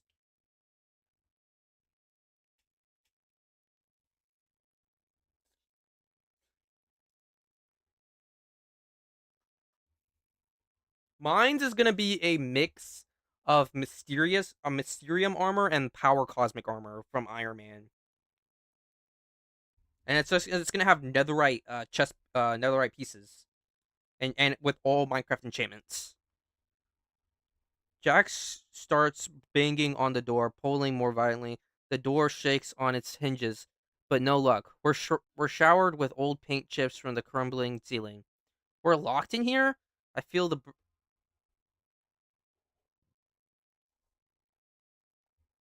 giveaway. Yo, I wonder if there's gonna be a point where I could just say people to donate, and I'll just give it to charity. Cause like, I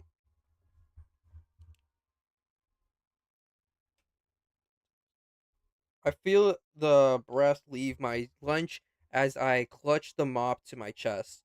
This would happen to me. I barely hear him, my ears ringing from as panic starts to set in. My breath comes in ragcast as my heart hammers against my ribcage. Suddenly, I lose balance, clutching the mop as I back into the wall and sink to the ground. Whoa, hey, Shadowfox, calm down. Oh god, we're gonna die here. I continue to hyperventilate. We're gonna die here. I, I can't breathe.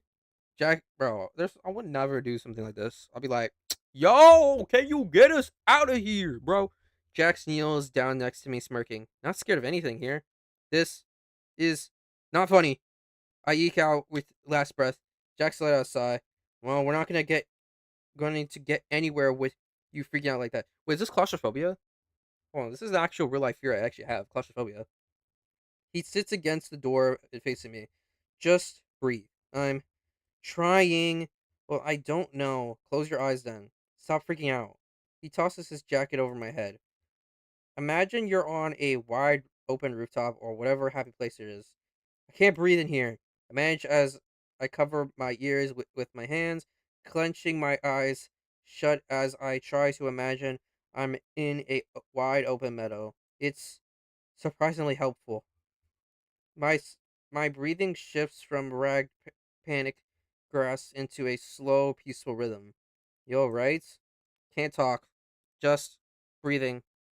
I hate to admit it, but if I do anything but focus on deep breaths, I start to focus again. I start to panic again. I'm barely able to muster the strength to talk. How long do you think until someone finds us? Who knows? He looks up to the ceiling and chuckles. I bet if they knew I was in here, they wouldn't bother opening a door. He laughs again. It's a hollow laugh. But right now, I can only focus on mine. My head is planted firmly in the knees as I continue to clench my eyes shut. Don't you have any friends here at school? Jax goes quiet. Well, definitely not Ragatha. She's way too fake and positively annoying. She's always trying to pretend everything is great and awesome. It's exhausting. Gangle is just sad all the time. Not like she has a backbone. Gangle just chooses to be difficult to get along with. They're really just stick sticks in the mud. Palmy's alright. She's on she Palmy's alright, but she's always worrying about what everyone else thinks. Jax confesses about how he feels about the classmates distracts me from our cramped situation. Wow. Is there really no one at the school you like? Jax remains silent as he looks away, a tinge of red on his cheeks. I can't help but blush slightly before putting my head back into my knees. What was that? Suddenly Kane popped out of thin air. A booming voice to make us both jump. There you two are. Thought you could get past the curfew rule by hiding in here, huh? You little scraps. For some reason, he pops up inside the cramped space of the closet instead of opening the door. With a snap, we're instantly transported to our respective room. I really, I feel relieved being back in the spacious room. I flopped into, I flopped onto my bed, completely worrying about the whole ordeal. Still, can't stop thinking about what Jack said and what he didn't say. Why was he so quiet after I asked if he liked anybody? He couldn't have meant. I wrapped my pillow around my head as I stare at the wall. Surely not. I must be delusional. As I get under the covers for the night, I can't help but think about what or who he could have meant.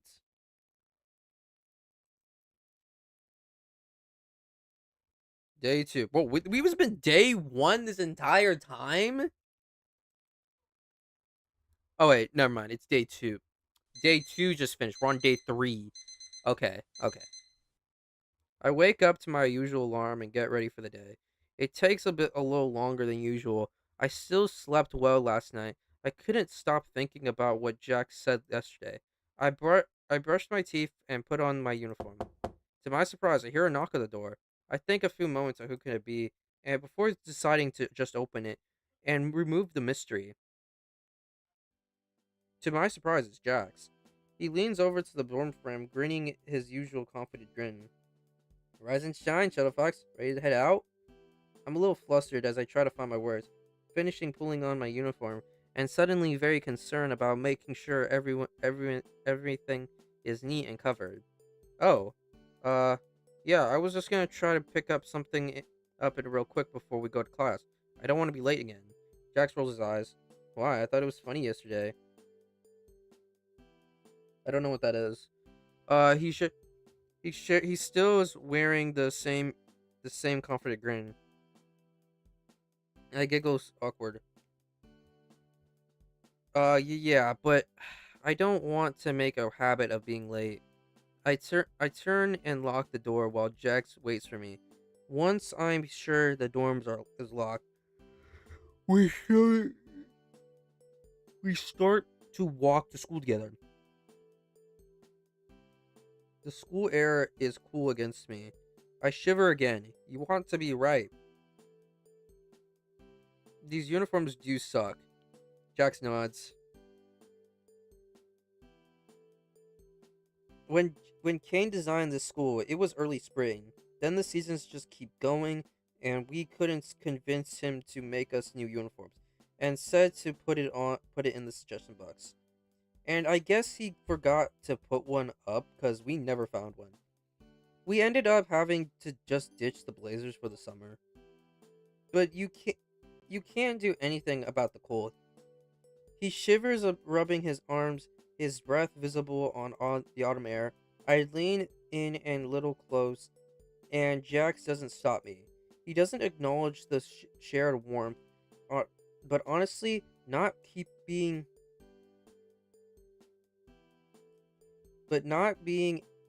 kept at arm's length, feeling like progress until we until until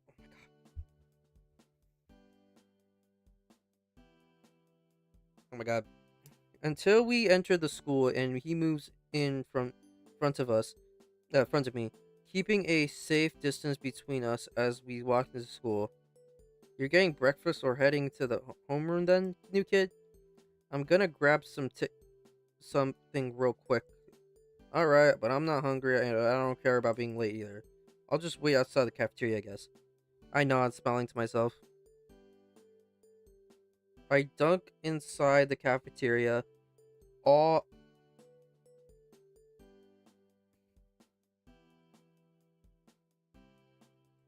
I duck into the cafeteria.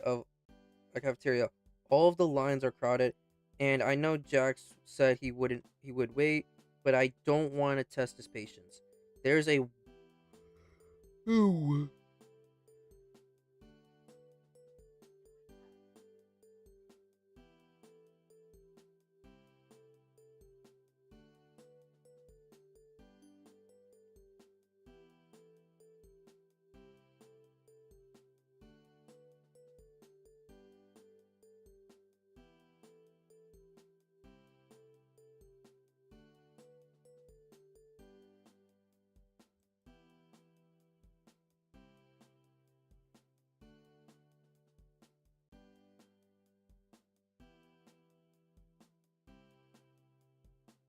I don't know. Maybe you should join the Discord at least. Maybe you can. Maybe, and we'll talk about that later. I'm also trying to get my video edited after this.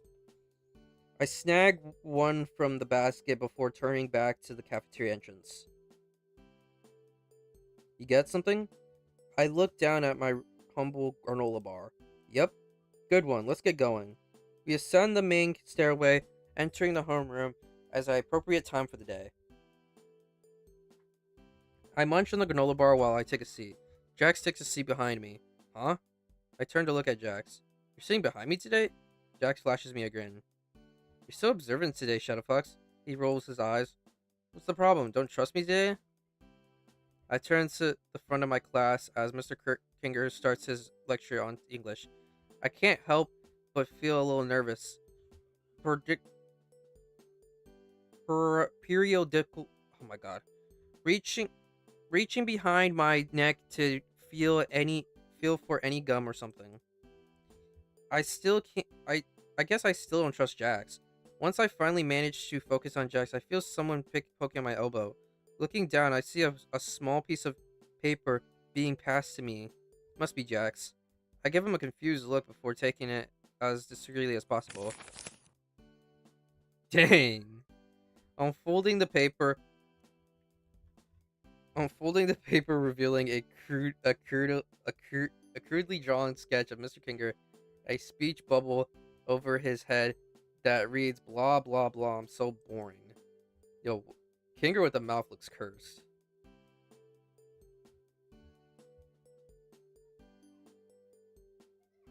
Amulet, you should join the Discord. I stifle a chuckle, adding my own contribution. I've never been good at art, but I do my best to draw Ragatha.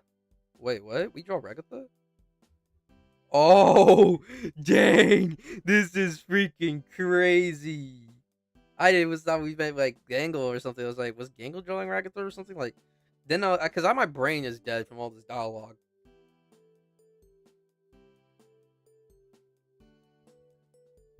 She comes out of looking pretty botched. I draw her nose all wrong, and end up shading all black. Her hair looks her hair looks like a bunch of rectangular exploding uh, rectangles exploding out of her head, and I get the side, but the button is on wrong. Oh yeah, because it's supposed to be on this side, not the other side. But I hope it gets the point. I don't do Discord, bruh. It gets the point across. I add an arrow with the words Killjoy. Just before I hand it back, I add another arrow with the word boring written on it. I pass. Wait, did I say that?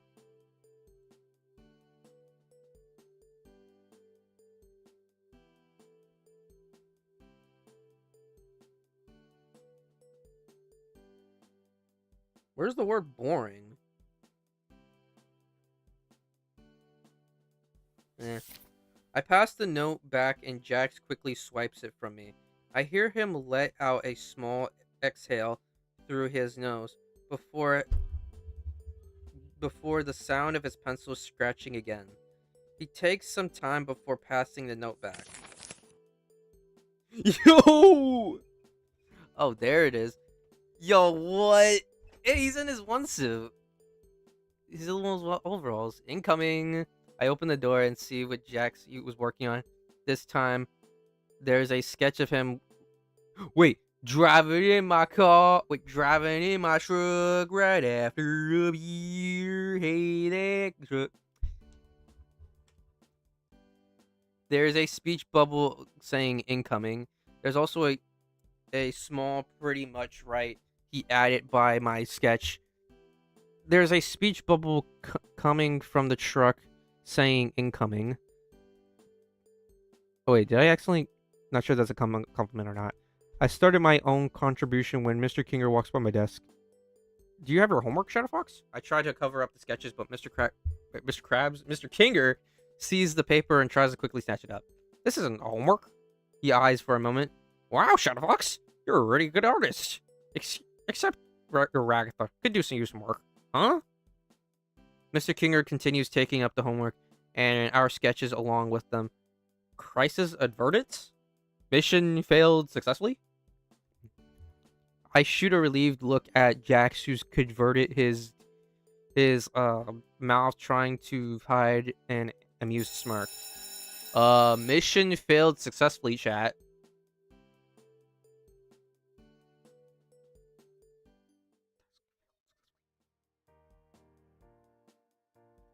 Give me a second. Hold on, chat.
I followed out to the nearby stairwell. Well, wow, that was close. Thank God Mr. Kinger doesn't seem to have all his marbles. I chuckle. Yeah, our little teacher has a few screws loose. He traces a circle around his temple as he bobs his head from side to side before continuing.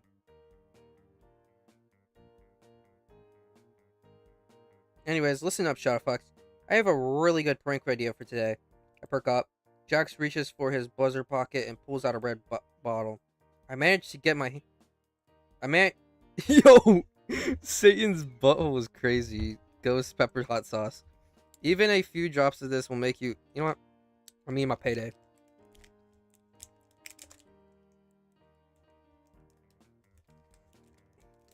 Will make you taste nothing but fire for a week.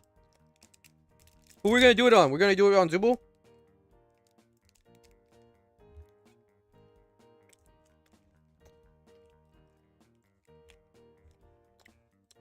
Whoa. Where did you get something like that? I reach for the foul and stickly.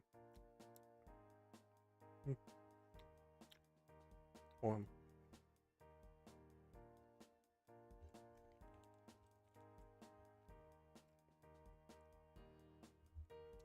Jax pulls it back, holding it far away above my head. It wasn't easy to get this shot, Fox. He tucks it back into his interior pocket of his passer. Besides, guess what today is? Oh, Wednesday? Hey, that's today's too!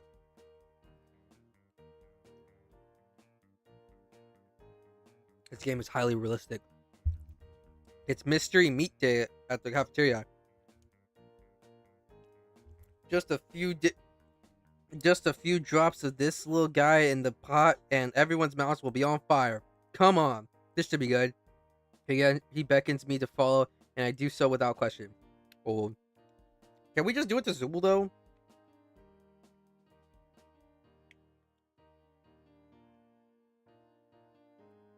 Looks like everyone's decided to work on their culture fair projects for the cafeteria today.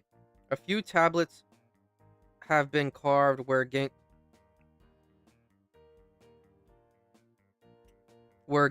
and Zubul work on a large paper mache culture. Pomni sits at a nearby table, reading a few thick books from the library and taking notes. Probably still trying to figure out what a culture fair is. Ragatha looks like she is putting together a stall from pieces of wood and nails. It looks like everyone is in there. Jack shakes his head, grinning even wider. This is perfect. I bet they're all gonna eat here too. We just need to find a way to secretly discreetly slip into the kitchen. Even as we cast a glance around in the wide open view, all of our classmates are so engrossed in their own projects that they don't even notice us. I whistle subtly. We could probably just walk right in. Jax shrugs. Worth a shot. Jackson and I casually walks up as Jackson and I walk up as casually as possible to the kitchen door. He opened it a crack before ushering me in. It was surprisingly easy. Whoa, is that? I can barely get the words. The mystery meat vat. Terrible, isn't it? He says with a grin. And and it comes with a hose. Ugh. His face deepens in address dread as implications of that. I break the awkward silence that falls between us. That sure is a lot of meat. human meat. Anyways, Jax shakes the dread off as he returns to his normal grin. All right, help me find out where to get in that where to get in there. Jax's gloved hands scrabble over the sealed vat for any type of opening.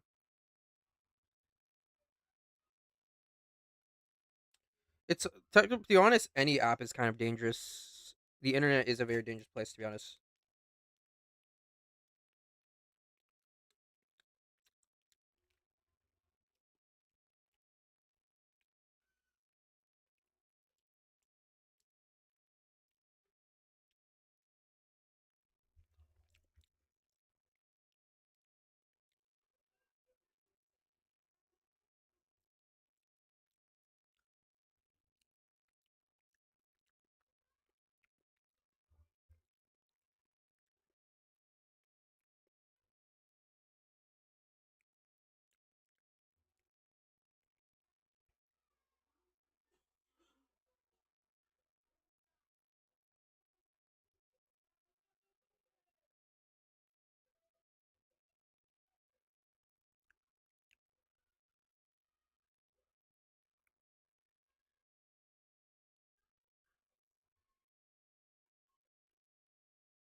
Okay, what the? There's got to be a vault or something. He grunts as he tries to pray pry at a door on the side that has been. How do you even open this thing?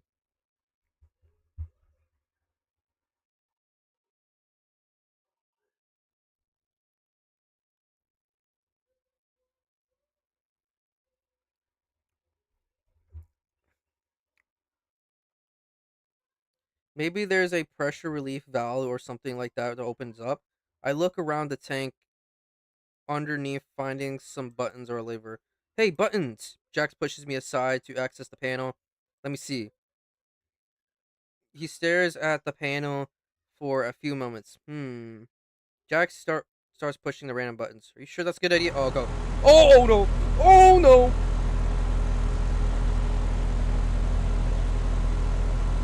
Run! Uh-oh. Turn it off! I scream, panicking.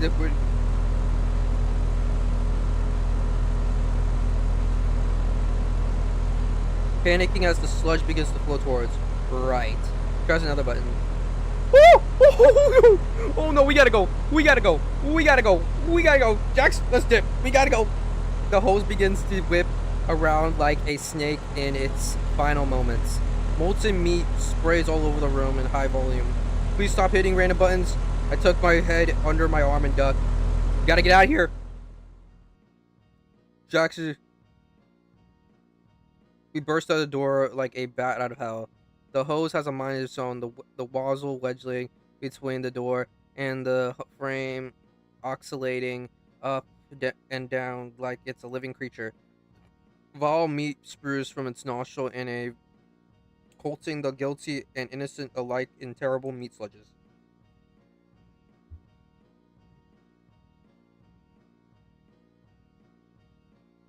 Ew. Oh! You was right, dude. This is disgusting. Look at all this. The sludge flies across Pomni and her books. A thick puddle begins to form on the once pristine table where Zubul and Gangle left their art. A thick splodge of meat slams into the ladder Gangle was standing on. The velocity of the force behind the it was an accident like me.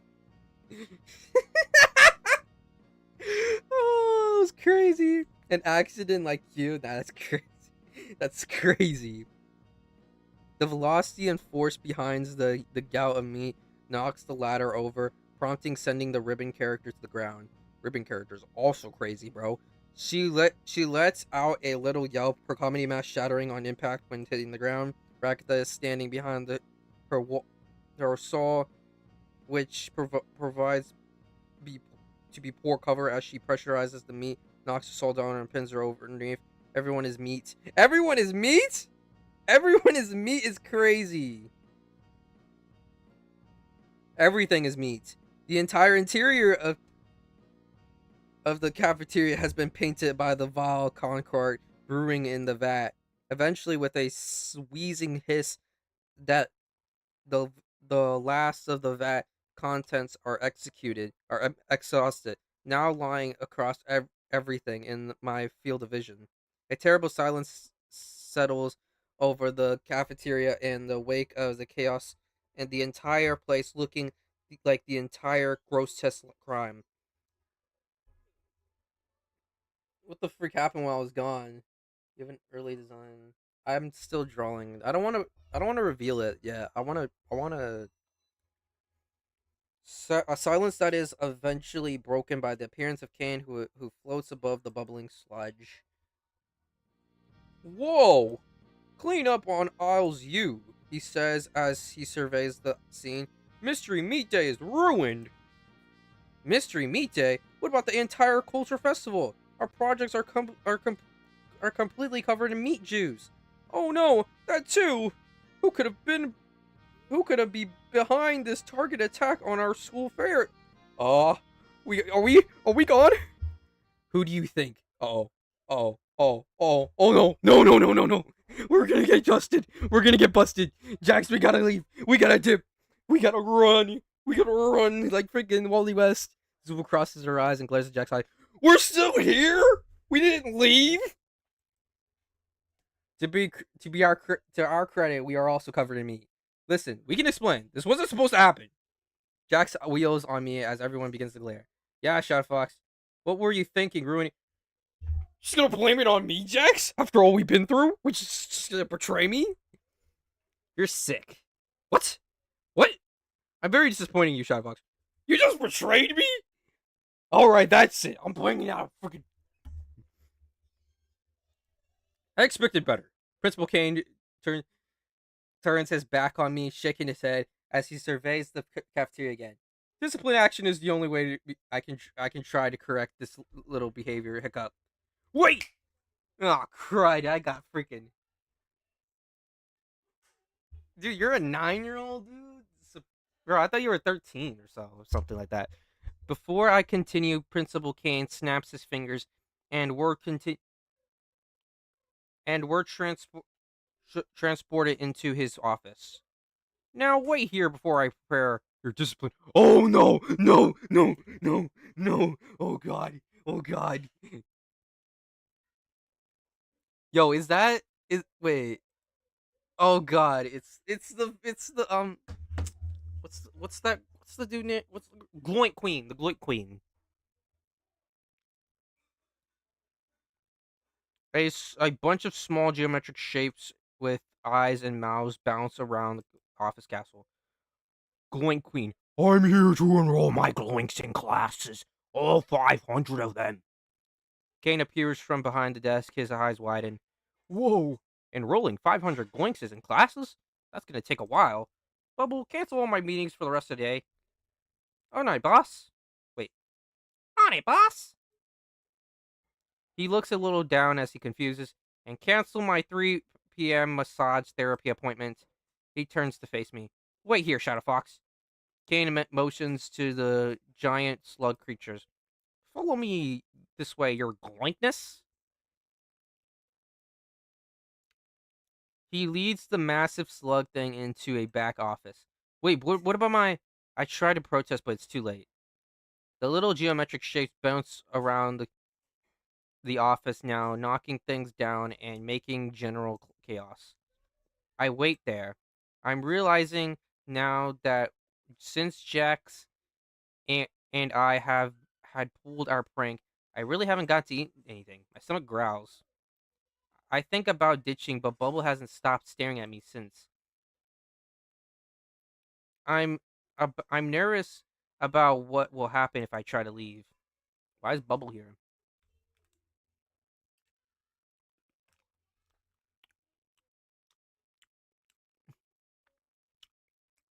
The time calls by minute by agonized minute. I missed my first afternoon class. And my second. And I question if the clock is working right now before time is really passing. I just want to say.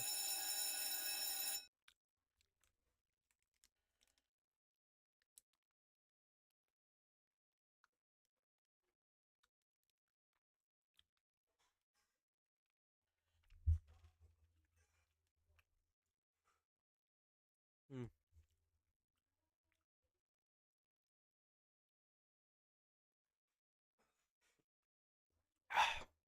Hell can't be this much worse. All right, then. Thanks for stopping by. We'll be seeing all your precious gloinks in classes. Hopefully, not my class. Bye now. Finally, the gloinks all gather around their mother, who carries them out with her in a sort of organized mess. Kane then turns around with a stern face or a stern pair of set into eyes as toy teeth can I look at pair. All right, Shadow Fox, come to my office immediately. Oh no, we're cooked. We're cooked, chat. We're cooked. I stepped into Principal Kane's office and sit down. For your discipline action, I waited with breath. You will get a well written warning. Huh. Whew. Whew. Okay. That's not that bad.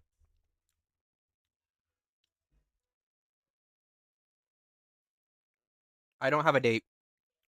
And I think I'd like you to help your classmates fix up their projects you destroyed tomorrow. Sounds good? I waited hours for that. Yeah, that's fine. All right, off you go then. I walk off. I walk out of the school finally after a long day of sitting in Kane's office. I'm tired. I'm hungry. I prepare to walk myself to the dorm. My other classmates who don't want definitely don't want to see me now. As I approach the exit of the school, I see a familiar lanky figure waiting at the entrance. Jax? I'm shocked. The purple rabbit is standing there. How long has it been waiting there? Was he waiting for me? He tilted his head and grins at me. Took you long enough. Guess it got pretty messy back there. Didn't go exactly the way I wanted to. Motherfucker, you betrayed me! Now, the only way I forgive you if you can spread your cheeks. Well, it was still pretty funny though. You should have seen everyone's faces. That's still pretty funny. Wasn't funny when I got the freaking thing. See, I knew you wouldn't be bad. You're cool. Rabbit smirks. He seems kind of relieved at that. Ready to go back?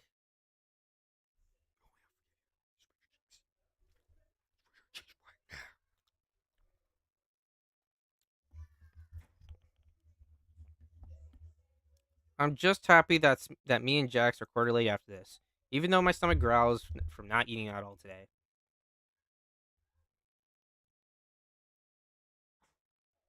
When I get to my dorm, I feel lightheaded. Maybe I should go to the lounge to get something to eat. That's what my brain says. My body's too tired from today's events, and I opt out just to stay in bed. My stomach is still churning from our near miss earlier, anyways. I can't believe I almost stood up to Jax. There's no way that would have ended well. I wake up to my alarm. I thought I just had rested my arm for a second. Did I really sleep through the entire night? Dang, my stomach rumbles loudly as I try to stand unsteadily feet. Did I forget to eat last night? Ugh, I'm starving. I definitely have to pick up breakfast on the way in today. I put my uniform out and head out. Jax is waiting for me by his door. Hey kid, you ready to get some weird pranks today? I think I came up with a really good one to pull on Gangle. Oh, actually, Kane told me I have to fix all the culture festival damage I did yesterday. It was a part of my discipline action. What? Boo, that's lame. We're not doing that. But Kane won't even notice you didn't do with it. Trust me. He has the attention span of a squirrel. I guess you're right. Come on, don't want to be late. We're trying to stay off of Kane's radars today. He smirks at me before walking ahead.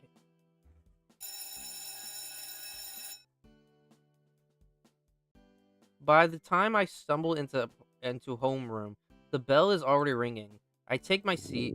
My stomach grumbles loudly. I didn't get to pick up any breakfast, but it's fine. I can make it until lunch, probably. By the time lunch does a roll around, I feel lightheaded and weak. I try to keep pace with Jack. Bro, we need nutrients! I need nutrients! But my hunger makes me sort of loopy and slow. Add the self-control stone. Oh, okay.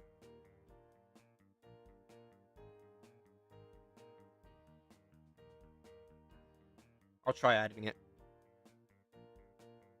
I trip over my own feet. Wait, isn't that just the emotion stone? My own feet a few times before trying to pace with the purple rabbit. All right, so I really have a good idea. We need to find Gangle and making sure Zubul isn't playing bodyguard. I try to pay attention to what he's saying, but it doesn't feel like. What if we just throw Zubul into a volcano and call it quits?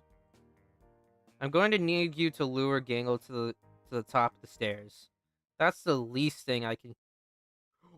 Oh, are we gonna throw? Let's do this. Did I pass out? Wakey, wakey, Shadowfox, Principal Kane. What happened? You collapsed in the hallway due to the whole blow.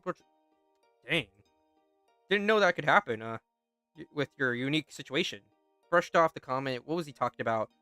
Where's Jax? Ugh.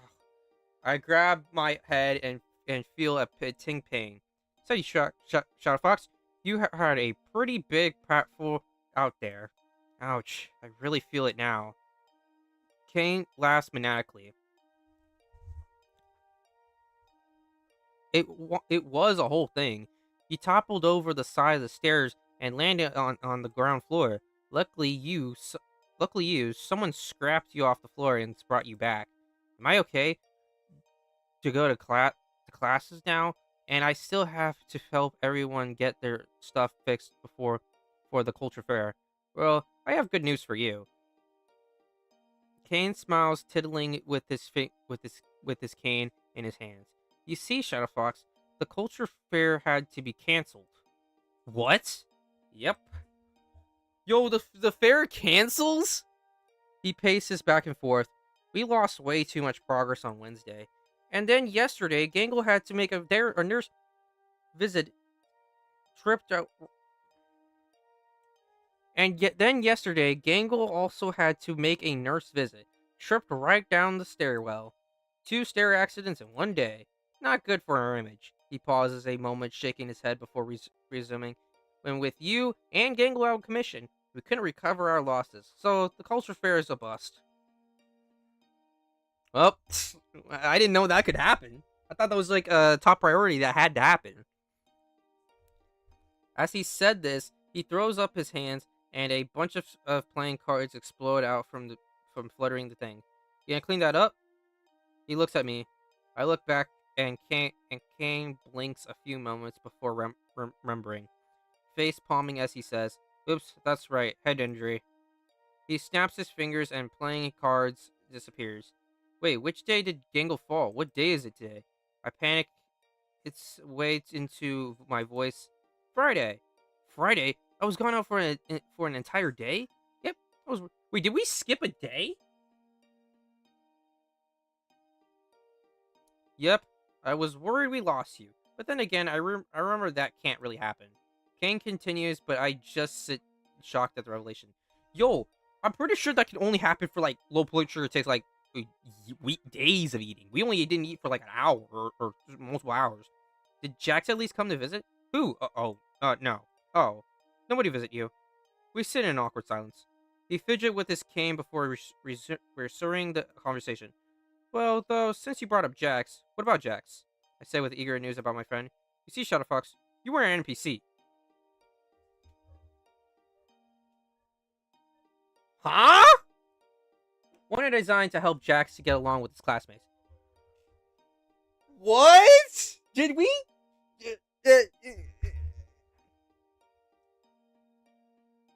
No, that's gotta be a lie. That's gotta be a lie. There's no way. There's no way. Biggest plot twist of them all? And maybe even one open up to the man, and maybe even open up. Wait, you mean we always been an NPC? We're not a player. We not a player. And maybe even open up in time for the culture fair. But well, it looks like everything went out right the window.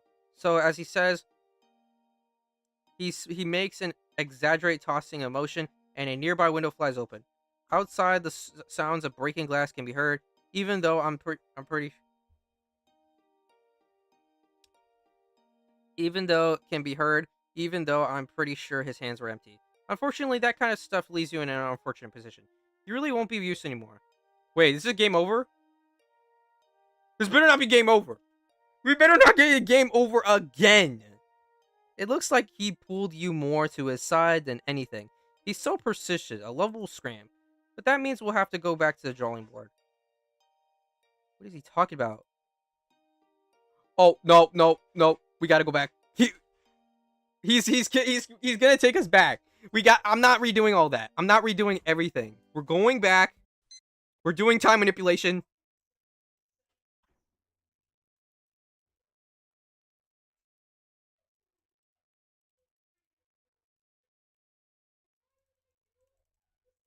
Time manipulation. Time manipulation. Time manipulation. Hold on, can we? Time manipulation. Time manipulation. Time manipulation.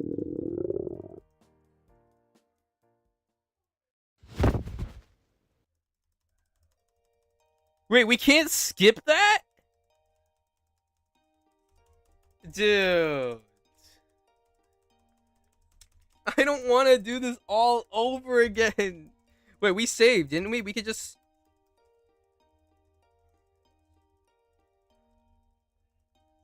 I'm not using the... I'm using my superior gauntlet.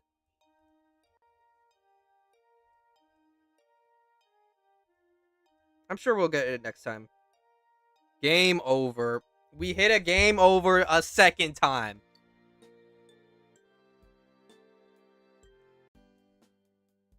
Is it eating? Time manipulation. Time manipulation. I think it's because he left us behind. We didn't. I think it's because we push him away. We're gonna skip all of this. We're gonna go to the part where we were already together.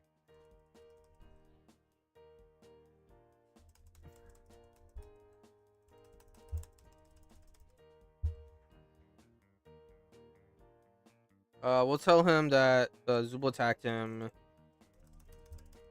We gotta push him away sort of a bit. Yeah. What? I'm still streaming. Time manipulation. Time manipulation. Time manipulation. Time to manipulate. I'm manipulating time. We're skipping all this. We already read all this. Yo, dating Jax was hard, bro. We messed up 2 times.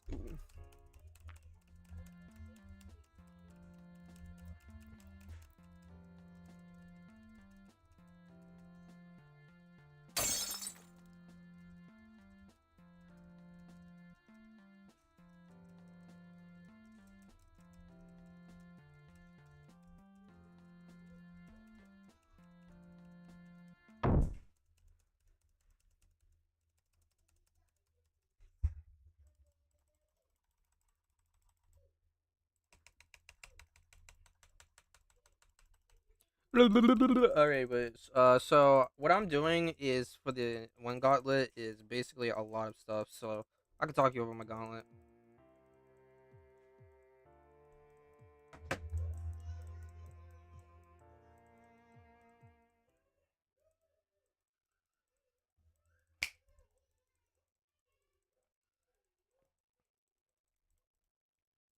Alright, day 2.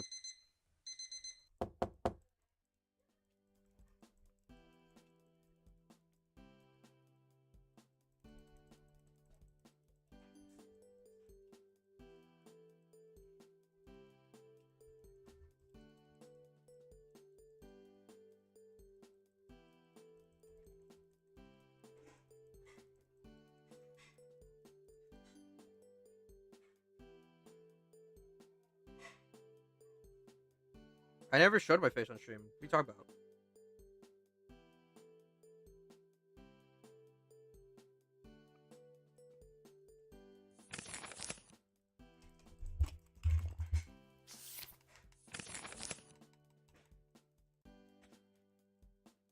Skip.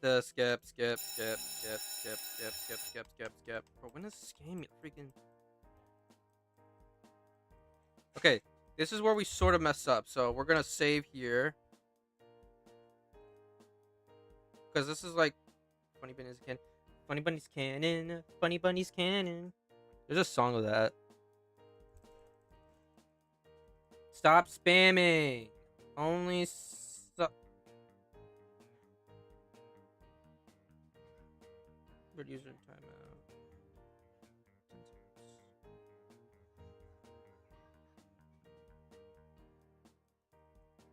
Okay, if we're gonna go for a mission, so because of this, Jack sort of doesn't care about us because we're not giving. I think we're not giving him. We're acting like a tool to him.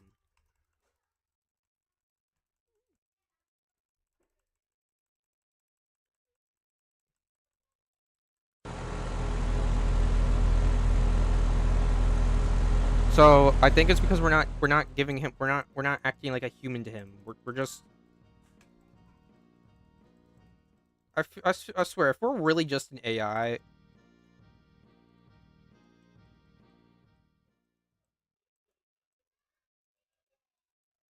Okay, this is where we. Hold on.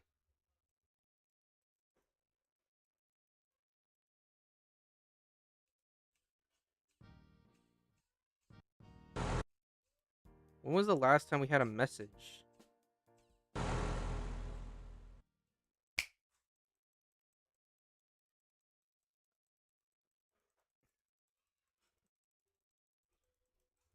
Wait, hold on. I'm confused.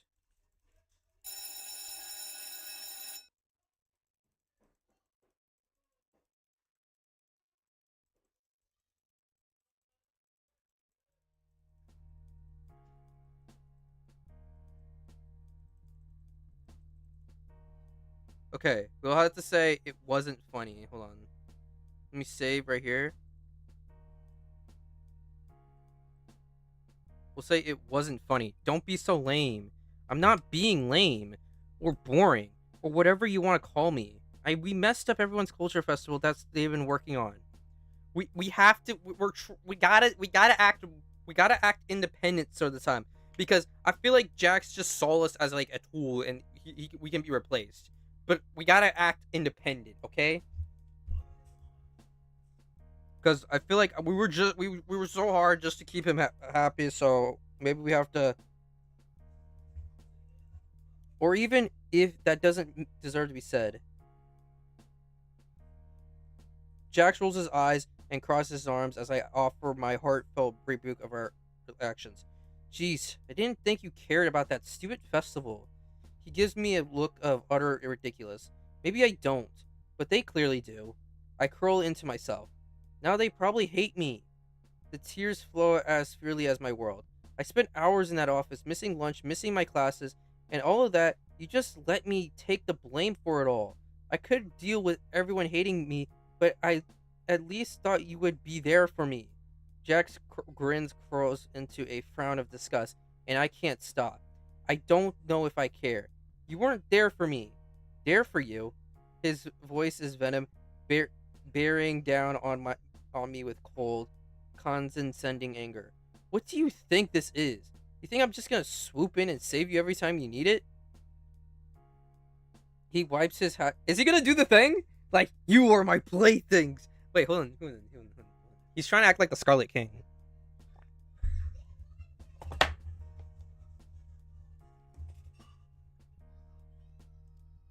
You wanted to pull that prank just as much as I did. He turns away from me for 1 second out of short. You were along with every little thing I told you to do until now. Now you want to care what everyone else thinks of you?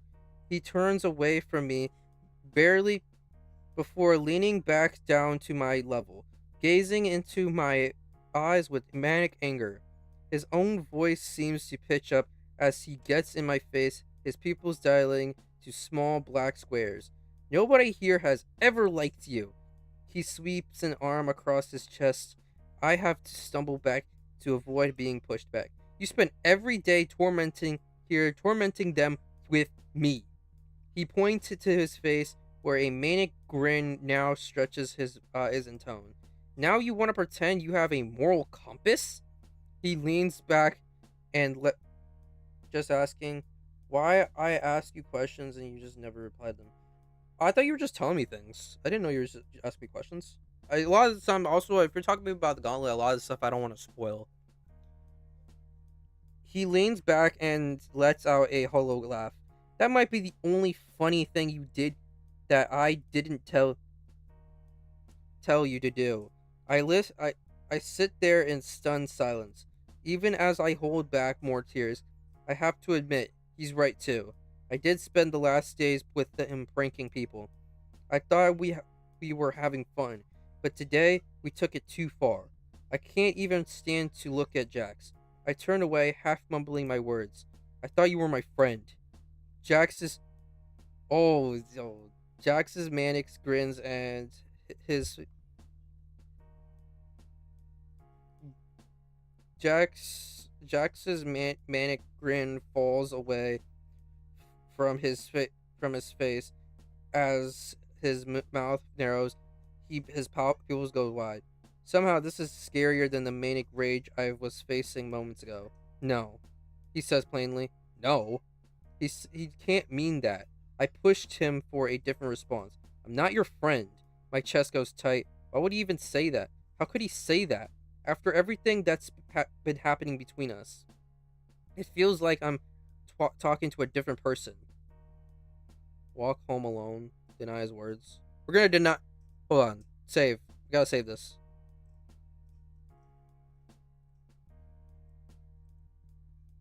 We're gonna deny his words.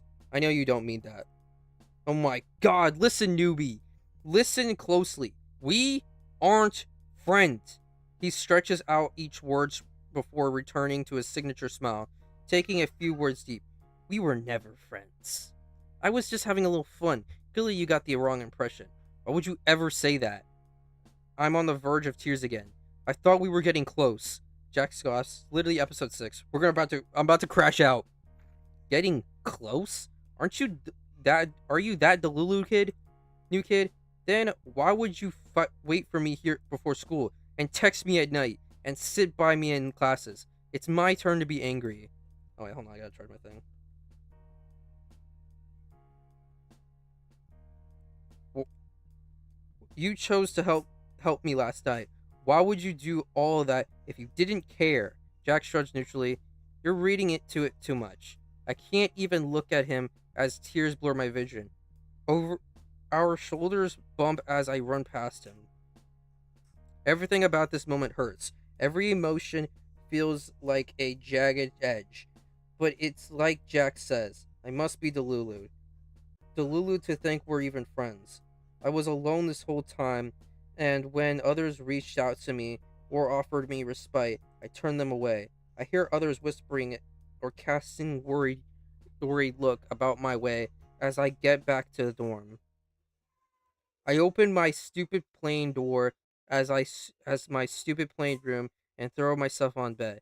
When I finish crying and begin regaining my senses, the first thing I notice is how hungry I am. I load up the DoorDash and to see that the only open restaurant is some fast food place called Spuzzies. Spuzzies. I load up their menu. Looks like they have all available things, including a stupid burger. The stupid sauce. Wait, are we gonna just slam Jax with some stupid sauce? Sounds kind of weird. Or the stupid burger. Wait, we gotta save. We gotta save first. It's really my only choice for food at the moment, and my stomach rumbles to remind me of how I need something. Whatever it is, I just ordered it and await delivery as my stomach rumbles even louder. It takes surprisingly little time for it to get my dorm. There's a knock at my door. I open the door and a red mannequin. Hurry, grab it! Warning of just 44 He's gone. I stumbled at catching my food for minutes before making for eating that much messier. Um, I can't even read right now. All right. I stumble forward, catching my food moments before it splats against the ground, and makes eating that much messier. That was strange. Still, at least at this point, I'm learning too simple that not to question things at this school. Oh, let me close my door.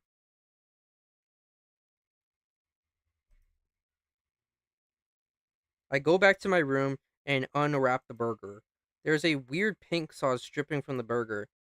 That's must be what makes it stupid, I guess. My stomach rumbles again, and I'm too ravenous to even think about another decision. I take a big bite of the burger, another, and another, and another, and another before I completely even up. I attempted to get up, then suddenly the room starts spinning and stretching and sort of moving. Yo, we became hot. We're stupid now. Yo, what's 9 plus 10? 19. This is weird. Yo, Ragatha was got the stupid sauce. It's the stupid sauce for every single adventure. Everything is so funny. The room is funny. My bed is funny. Wow, that was a really good burger. Suddenly I hear a knocking. 1 second. I shout a little louder than I mean it. I try to regain my balance and pick myself up from the floor. But it's no fair, because the room is still spinning. Come on, room, stop spinning. Another knock at the door. Oh, fuck it, let yourself in. I'm no closer to the door, and the room isn't slowing down anytime soon. Lying down on the... Wait, is this Daisy Bell? Lying down on the cool, welcoming floor seems like the right move. Luckily, I must have forgotten to lock up after getting my food, because my favorite bunny walks into the room. Jax! Wait, weren't we not friends? He regards me with a spectacles raised eyebrow. Are bunnies supposed to have eyebrows? He sighs. Shadowfox, what the heck have you gotten into? He's so tall. I barely come up to his ankle. Or is that because I'm on the ground? Tall bunny alert. Wait, tall bunny alert. Tall bunny spotted. I laugh. You got taller or something? I hiccup. I tilt my head to the side to get a better look at him. He looks annoyed but concerned. Is my Jaxie boy? Jaxie boy! I love Jaxie boy.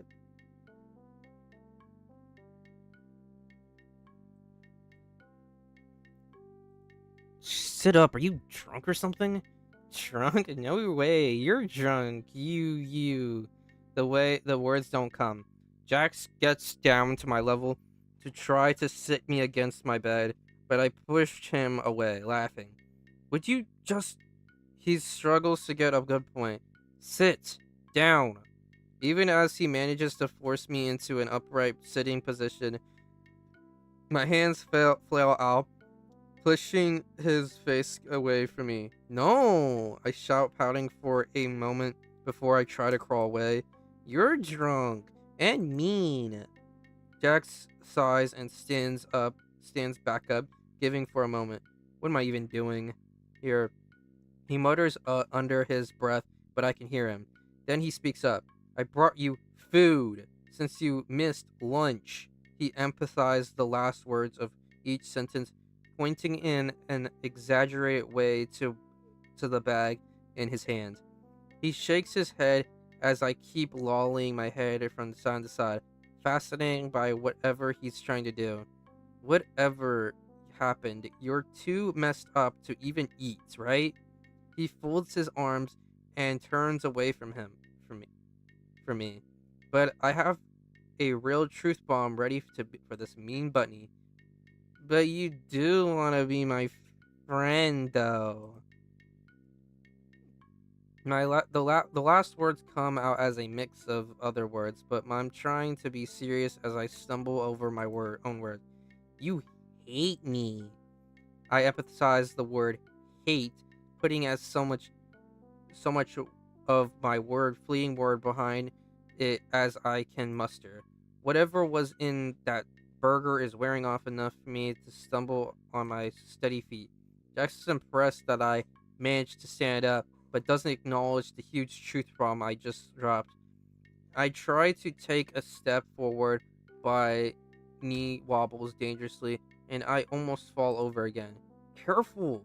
He flinches, almost reaching out to catch me, but I catch myself. What the heck is wrong with you, Shadow Fox? You're gonna get yourself hurt. Just sit down. He shouts at me urgently, but I'm too deep into telling it like it is to me. Say it. Say it, you hate me. I swing useless floppy hands at his cartoon rabbit face. He doesn't even have to try to dodge a single one. Hey, watch it. He catches my wrists into his hands. Yes, yes, yes, yes, yes. Screenshot. Would you stop that already? He tightens his grip, making me his captive. Listen to me, all right? Listen to me right now, Shadow Fox. He manages through heavy breaths.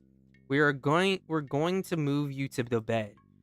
You are going to sit down, and then you are going to get some sleep. He didn't say he hated me, though. So you don't hate me? Again, my words start merging inside my clumsy mouth, but the meaning is there.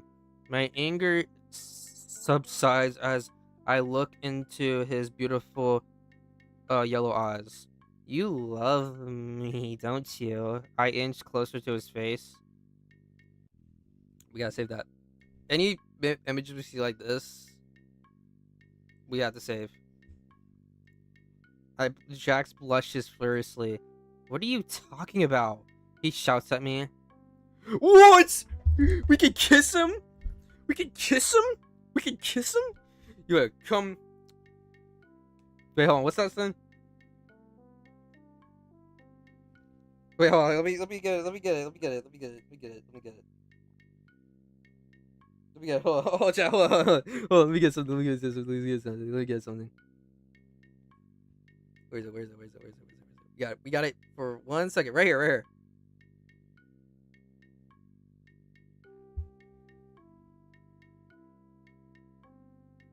Hang up that computer call. Come over here and kiss me on my hot mouth. I'm feeling romantical. That's my honest reaction. That's my honest reaction. Yeah, that's my honest reaction. That's my honest reaction. That's my honest reaction. That's my honest reaction. We're gonna kiss this. We're gonna kiss him. Kiss him. Kiss him. I feel the sparks flying between us. These must be feelings he was trying to try this whole time. Could it be he was pushing me away because he really felt this way?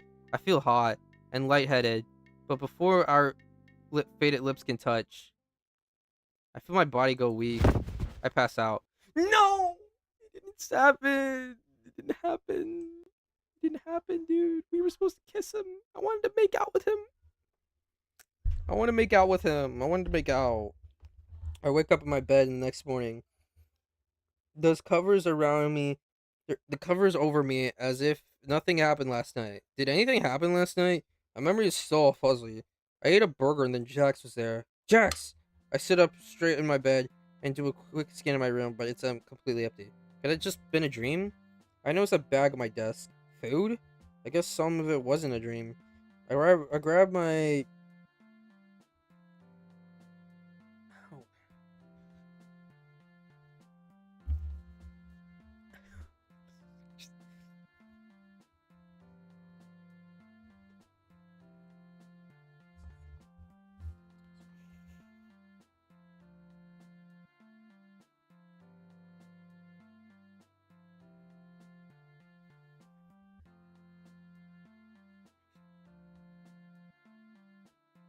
Ow. I rack my fuzzy mind to try to remember what happened. I come up with I have to get ready for school anyways. I stumble out of bed. My head throbs with pain. This is not my finest moment. I manage to get dressed in my uniform and grab my things before stumbling out the door. Approaching the school, it seems like every other student is coupled up with one another, chatting away as they head to class for the day. I looked for Jax, but to no avail. But what would I even do if I saw him? Talk to him and pretend like nothing happened? I can't I can't ignore the thoughts swimming around in my head, keeping me too distracted to pay any real attention in class. For his part, Jax is a no-show this morning. For the next activity, form pairs, Mr. Kinger says. Then his eyes catch me in my isolated corner and the empty seat next to me where Jack should be. Oh, looks like we're missing a student. It looks like a spotlight is focused on me, all eyes focused on me in my humiliation solitude. I feel like I'm gonna cry and then, hey, Shadow Fox, wanna join me and Ragatha's group? Huh? Her smile is awkward but friendly. I almost want to lash out at her and say something like, being alone is better than being alone with you, lame-o. Holy crud.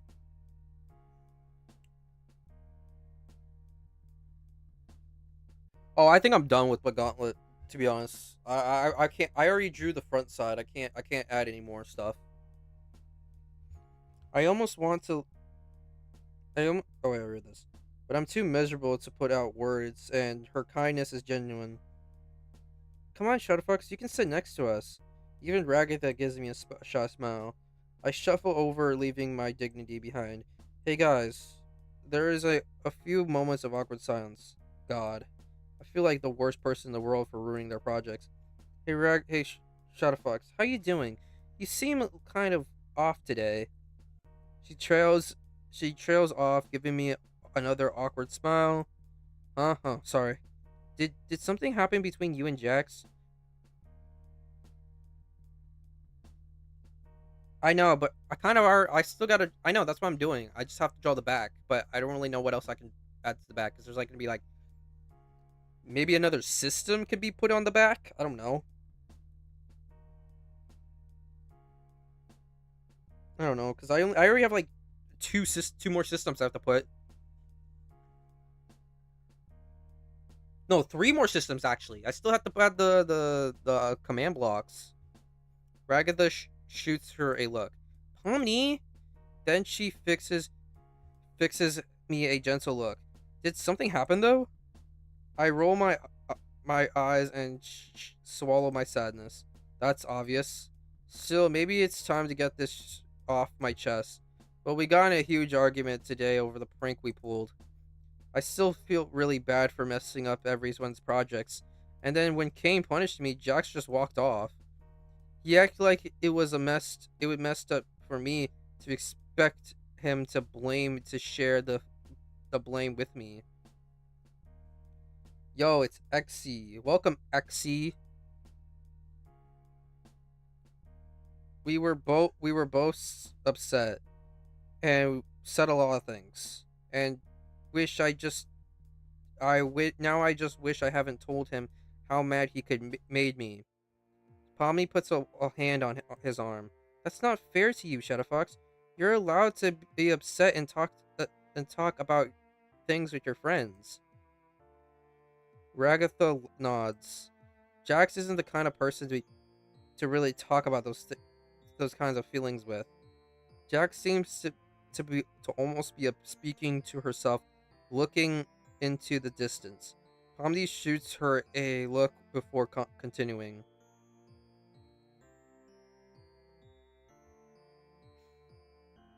He sorts of puts up walls with that kind of stuff.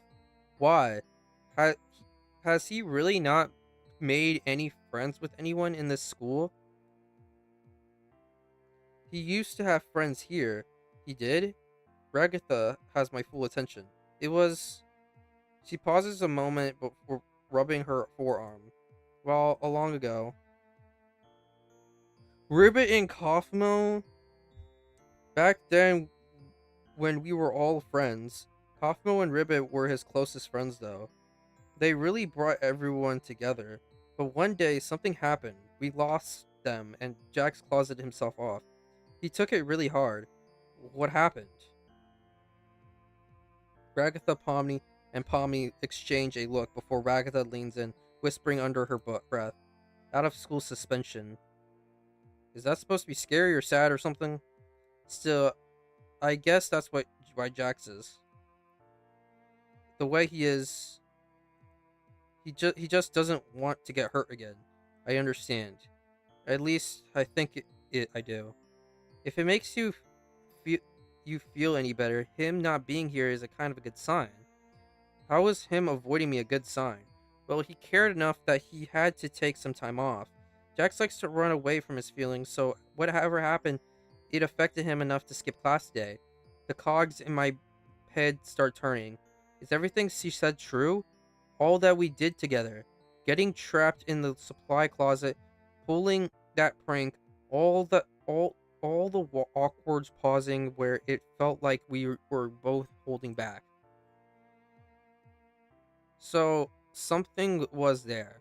So what? You think I should go after him? Pomni ponders for a moment before peering over at her teacher. Ugh. Oh my god, there's so much dialogue. Well, someone once told me the worst thing you could ever do is someone make is make someone think they're not wanted or loved. She looks back at me. I think it's worth a shot to try and patch things up with him. I stand up suddenly, surprising the two girls in front of me. You're right. He needs me right now. Thanks, Pommy. I sprint out of class even as Ragatha and Pommy look look on, shocked. For his part, Mr. Kinger looks too confused to tell me to sit back down as I leave the classroom. Where would I go to Jaxby? Uh, there's no way Kane would just let him skip school. I racked my brain. Imagine you're on a wide open rooftop or whatever your happy place is. Was that his happy place? I don't have time to think of another place. The crisp air, the crisp fall air blows out of the door as I push it open. Jax is here, looking out at the view. He turns to me. Jax, I know you don't see me as your friend. That's okay. But I'll always think of you as my friend. And just like I can't make you like me, you can't make me not like you. I call out to him. As much as you push me away, and try to make me hate you, I won't do it. I'll always come back. What? Is that a Five Nights at Freddy's reference? Even if you think I'm just crazy, I'll never stop trying to be your friend. So no matter what you do or say, you won't get rid of me, Jax. For better or worse, I'm here to stay. He gives me a confused look. That's gotta be a kind of creep. That gotta be kind of creepy there at the end. His characteristic smirk returns to his face. If you're that obsessed with me, I guess I'm really stuck with you. He sounded kind of relieved. He walks over to me, putting a gloved hand on the top of my head. Stalker. He smirks down at me. I smile back at him, blushing a little. Will things go back to normal now? So, Jax. The tall purple rabbit looks at me. Yeah? I can't remember everything that happened last night. I ordered some kind of burger and you were there and nothing happened. He interrupted me, putting a gloved hand over my mouth. I managed it despite his attempts to silence me. You ate a bad burger, he says, pulling his hand away from my mouth. Why do I remember you there? So many questions. You were just making an annoying amount of noise, so I went over there to make you to knock it off, and then he trails off. Just don't order from there again, okay? Oh wait, we got a choice. Push him for more details. come on, please tell me more. I I say, putting on the most pitiful face I can tell. Jax grins sadistically down at me. Uh-oh. Okay. But you were a absolute freak last night. Oh, yeah, boy. Yo, we gotta screenshot that.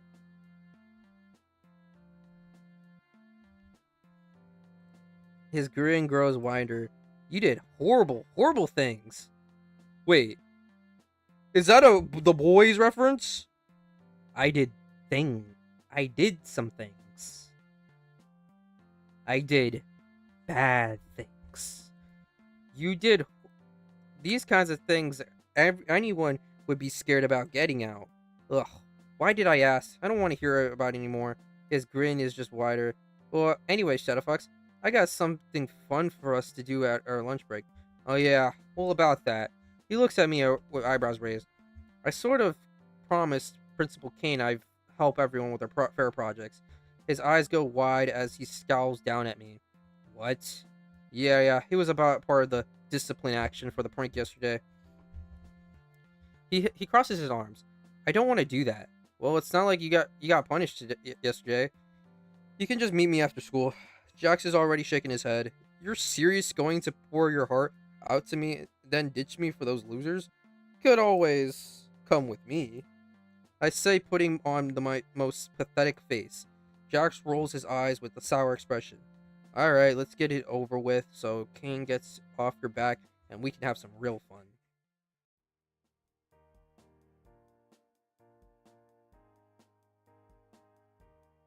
I'm not gonna end the live stream, I still gotta finish this.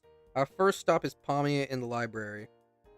She spies at us as we enter the library, making frustrated noises as she sorts among the books, trying to recover from her notes from yesterday. Pomni? She turns to face me with tired. Hey! She puts on an unconvincing happy face. What brings you here? We're here to help. In any way we can. Sorry about the whole meat thing. Pomni turns to Jax. You're really gonna help, Jax? Jax gives me a dirty look. Yeah, whatever Shadowfox says. Well, I've been looking all day for a culture festival books. I have no idea who organized these shelves, though, or how they were organizing them. I don't even know if I find any new books after what happened yesterday. We'll find some. At least I can do after she helped me go find Jax. We start searching for books about culture festivals. Some of us, Jax, less enthusiasts than others. One shelf is devoted to corn recipes, and corn products. Jax searches the books directly behind me. You find anything? Why is everything corn related? He just shakes his head. This library is so random. He nods. Another shelf has books with no common topics. In fact, with the only thing they only have in common with is that their covers are blue. I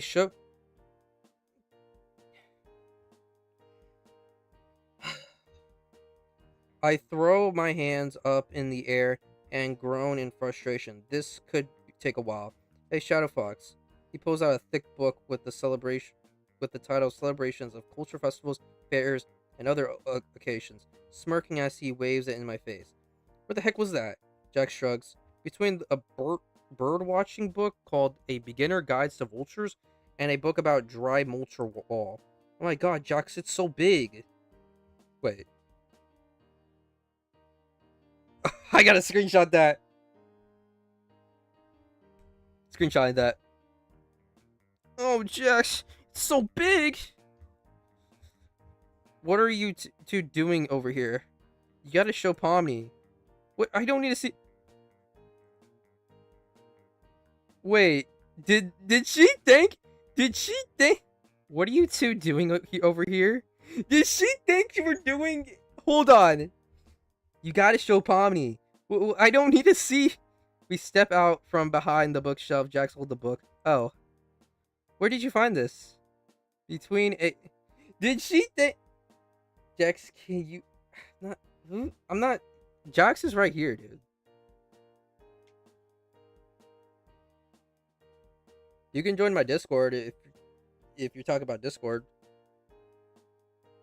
between a book about vultures and Scottish law books. What the? No way. You know what? That might be the most sense this library has ever had. She takes the book and skims the pages. This should be more than enough, though. She gives us both a relieved smile. You guys were really helpful. I can't help but smile back, even as Jax crosses his arms and gives us both an annoyed look. Thanks. I nod and smile as I tug Jax away before he can undo all the good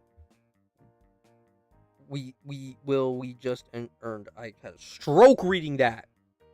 Helping others isn't so bad, huh, Jax? Speak for yourself. He's like Invisigal from Dispatch.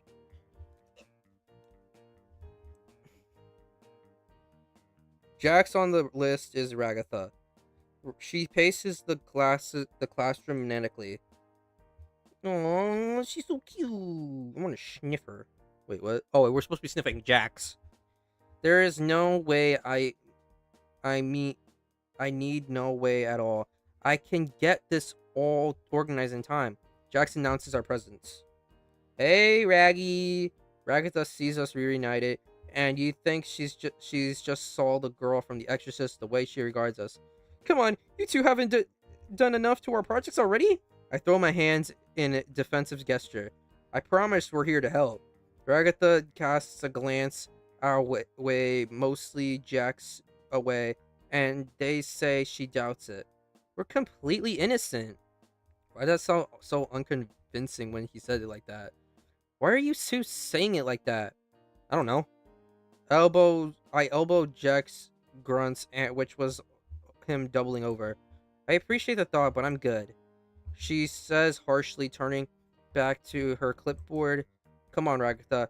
I have to do this as part of my punishment from yesterday.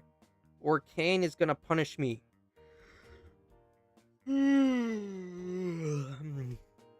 We'll do whatever we can. She gives us a poly sheet.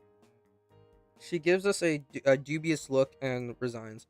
Well, I mean, if you don't have to, and if Keen is going to punish you if you don't, I guess I can give you something to work on. How about, she looks around, oh, how about you two start working on the info install, just putting it together.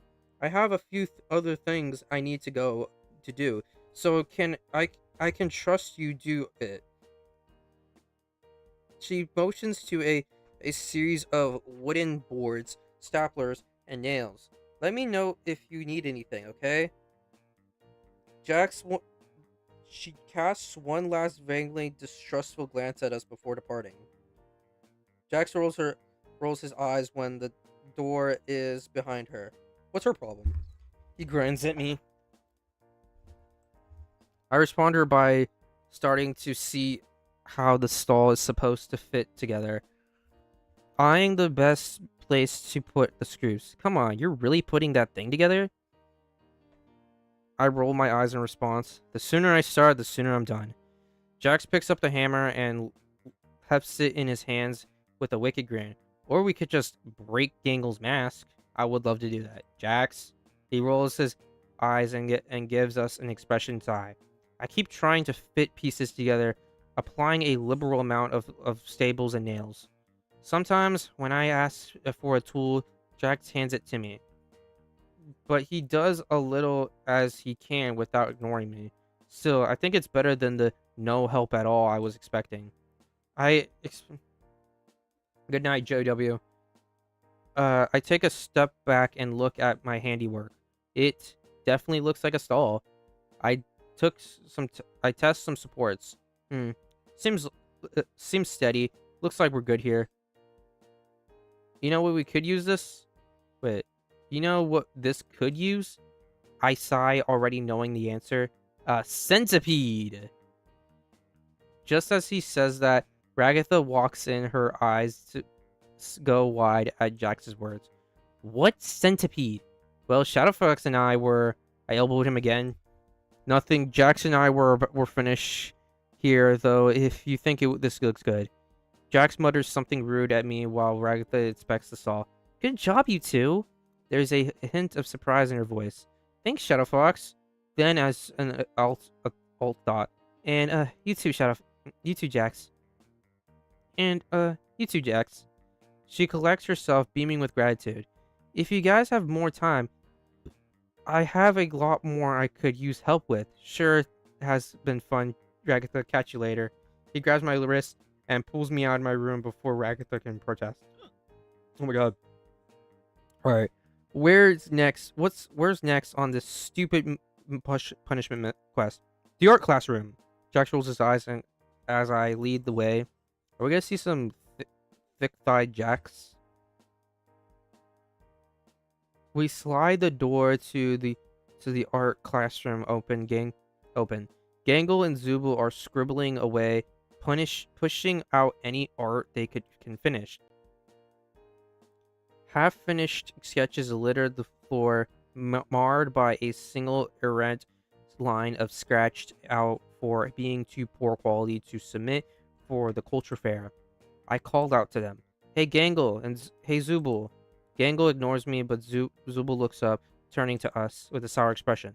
What do you two want? Jeez, why the cold shoulder, Zubul? Zubul expression intensifies. What is it now? Didn't you two do enough yesterday? Look, Zubul, I'm really, really sorry about what happened yesterday. Is there anything at all we can do to make it up to you? Zubul eyes me, then Jax. I guess I can trust you, Shadow Fox, but why is he here? They point at Jax. Are you seriously trying to tell me you're sorry, Jax? I didn't think you could feel sorry about anything. Nah, you're right.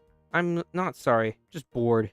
Zubul's expression stays sour, but they turn to me. Their gaze gets softening. Well, it's not up to me, it's up to Gangle. Maybe you can make things up to her. I turn to Gangle, who stopped drawing to watch us intensify. Gangle, I am so sorry about yesterday. Can we help your art?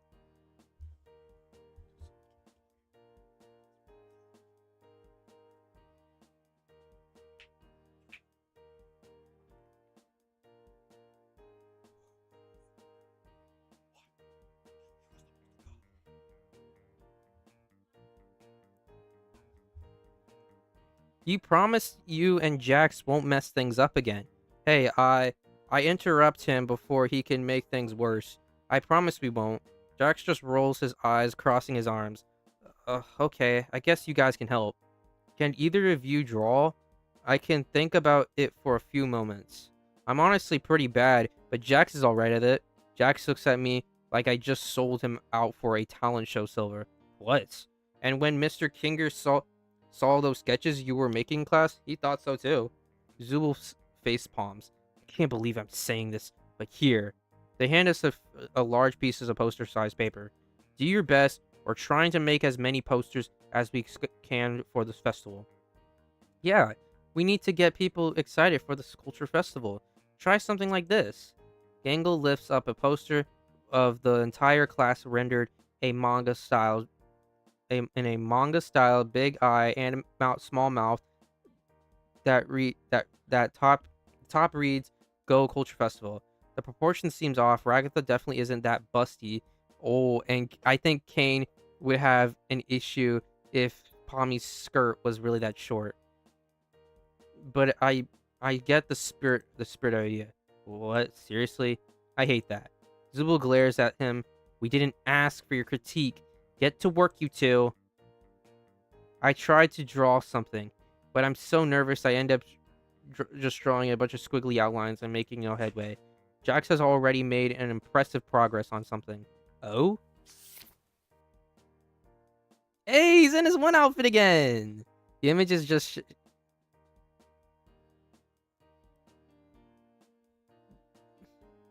The image is Jax holding a hammer, Gangle's mask is shattered, and Zubul has been disassembled. Bro's not a murder drone.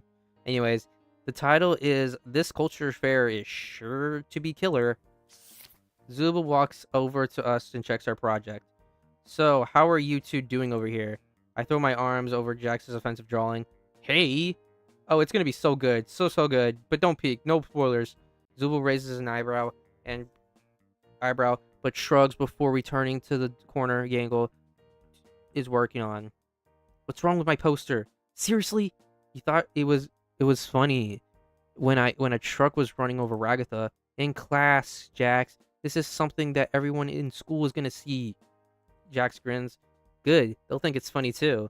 I'm too distracted lecturing Jax to notice someone was sneaking behind us. Oh. Her face falls uh, as she looks at the drawing. See, Gangle knows what art is. Come on, give me your opinion. This is way too violent to put up at the culture festival, but she trails off. But your style is pretty good, Jax. How long have you been practicing this cartoon style? What? I mean, you clearly know your way around a pencil.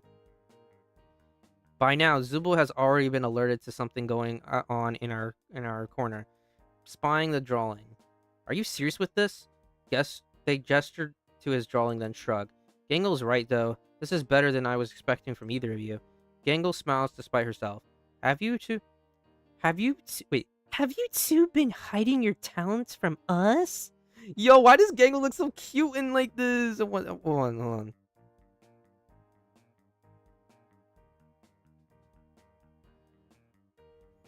Now Jack shields the drawing with his Baitu. Alright, that's enough. You two said it wouldn't work, so stop looking at it. If you want to join the art club, we could draw more drawings together and something like real fear begins to sneak its way into Jack's expression. No. I am not like you.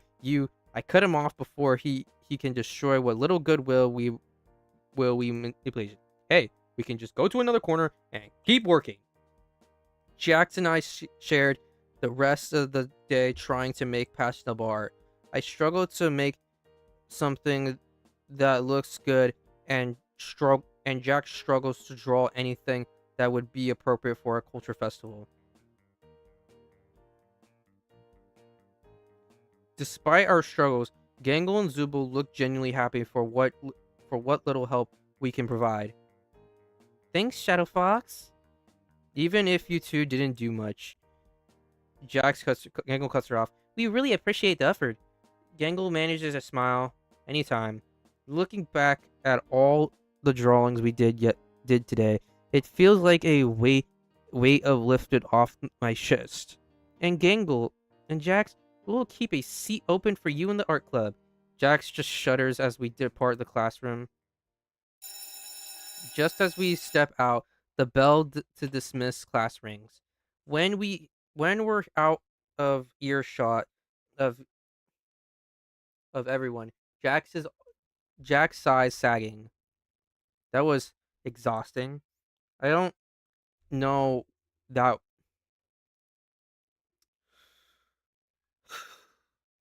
I don't know. That wasn't that bad at all for me.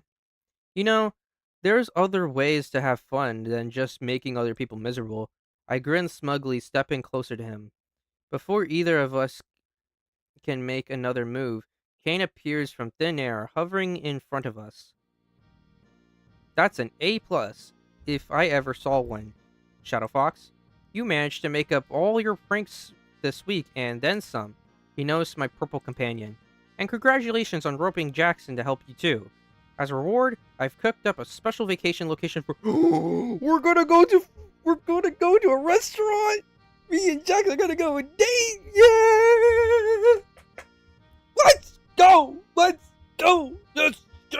Yes. I want to give him some back shots. Just pull his ears.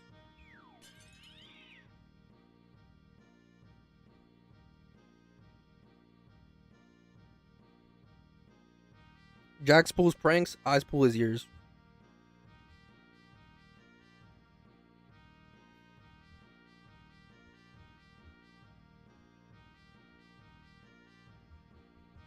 I stick my tongue out. Huh? Huh?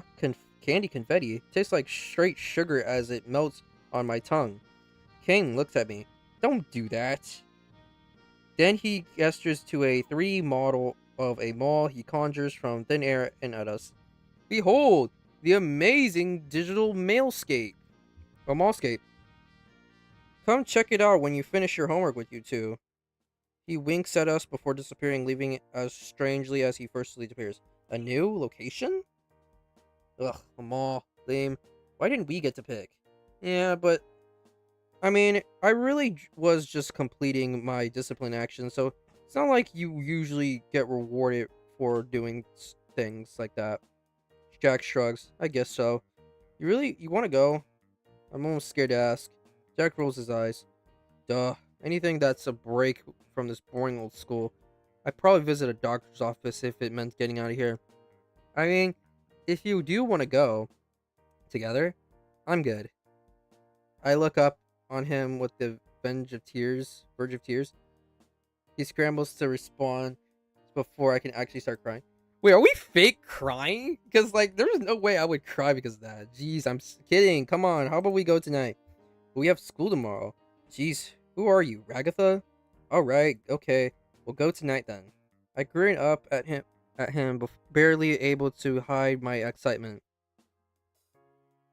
Looking through my dorm, I realize I don't have actually anything good to wear to the mall tonight while I spend time with Jax.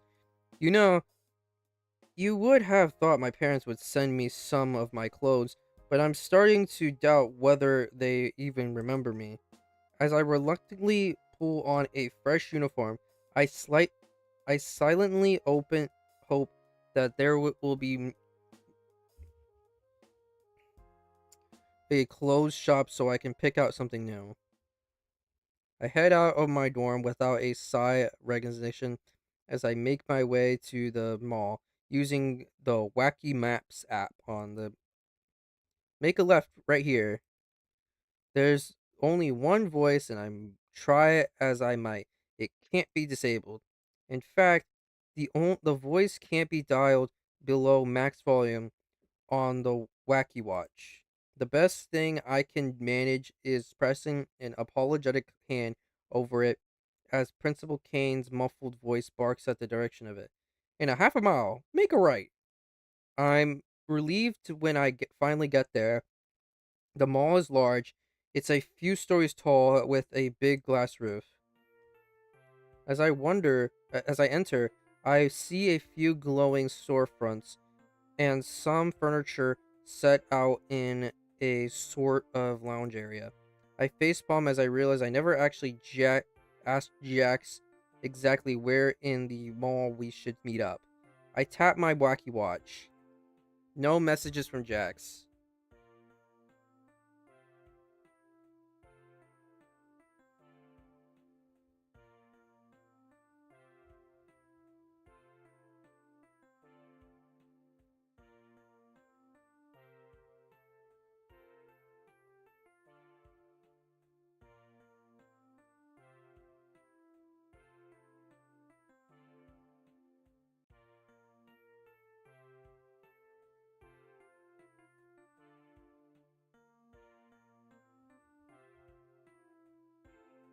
Okay, I gotta charge my phone.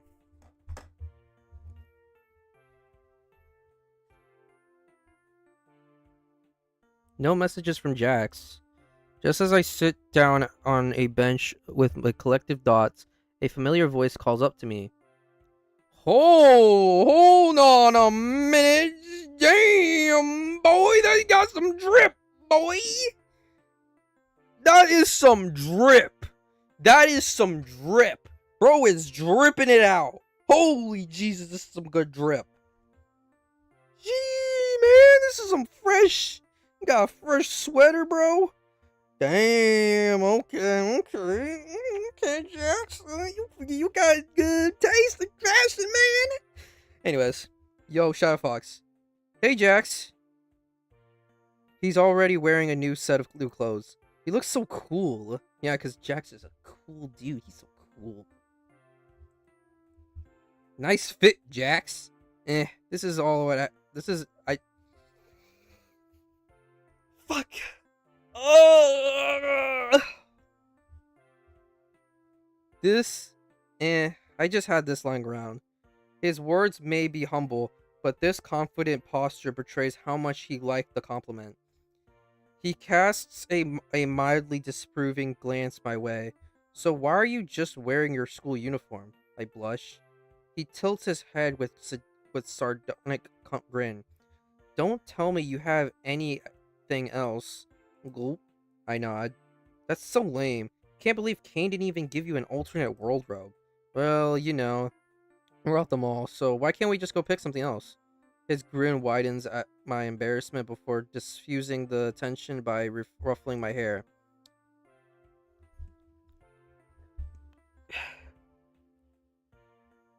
Sure thing, sure thing.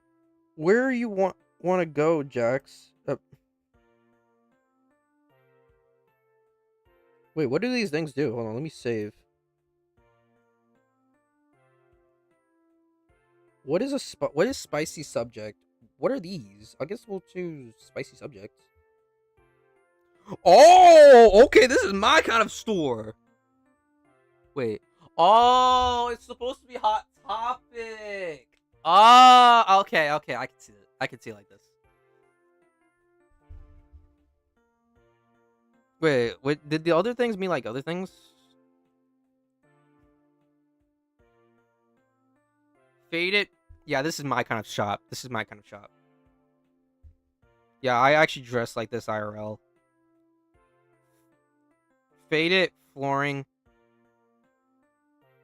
Faded flooring, fluorescent buzzing from the red sign above the store. An impressive array of band shirts and black clothes filled with display stores windows. Wow, so you're one of the edgy sorts, huh? Didn't expect that. Yeah, Jax, I am actually emo in IRL. I'm just in my pajamas.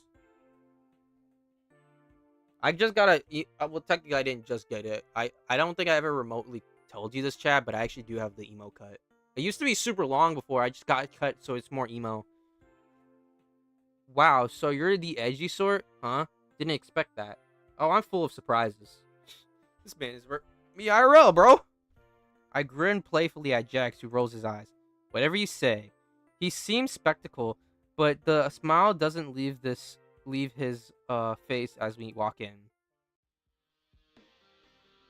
Punk rock and alternate music play from the speakers. There's an entire wall devoted to silver piercings. Jax picks up a belt from the store. Whoa, I think this might be more studs than a belt. I find some black jeans with some Yo, I got jeans like that.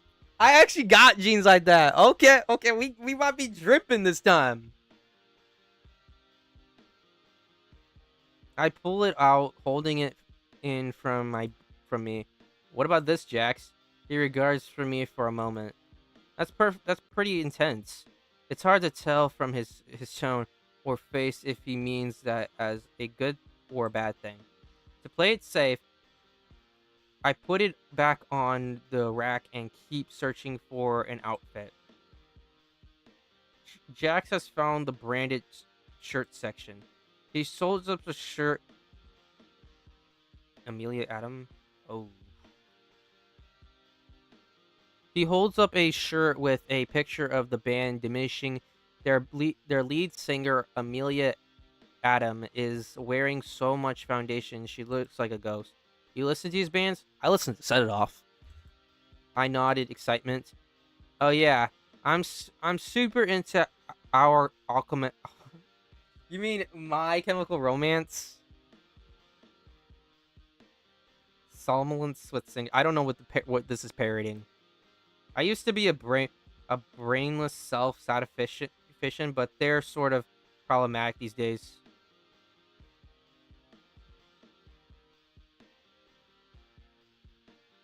Hold on, what was that? What's that supposed to be parodying? Is that like supposed to be like the falling in reverse? Because like falling in reverse is problematic, but like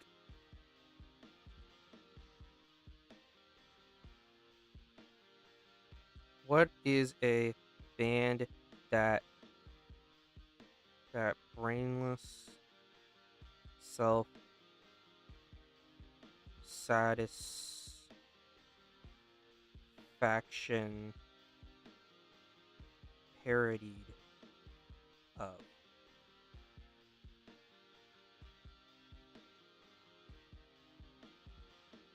Okay. Mindless self indulgence.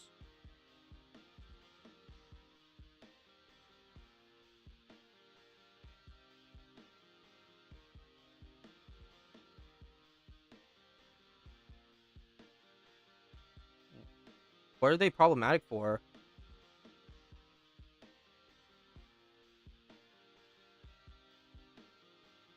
What'd they do? Hold on, what'd they do? Oh, sexual assaults? Oh my god. What? Grooming allegations? Holy Jesus. Freaking Epstein. Bro definitely went to that island. Anyways, let's go back.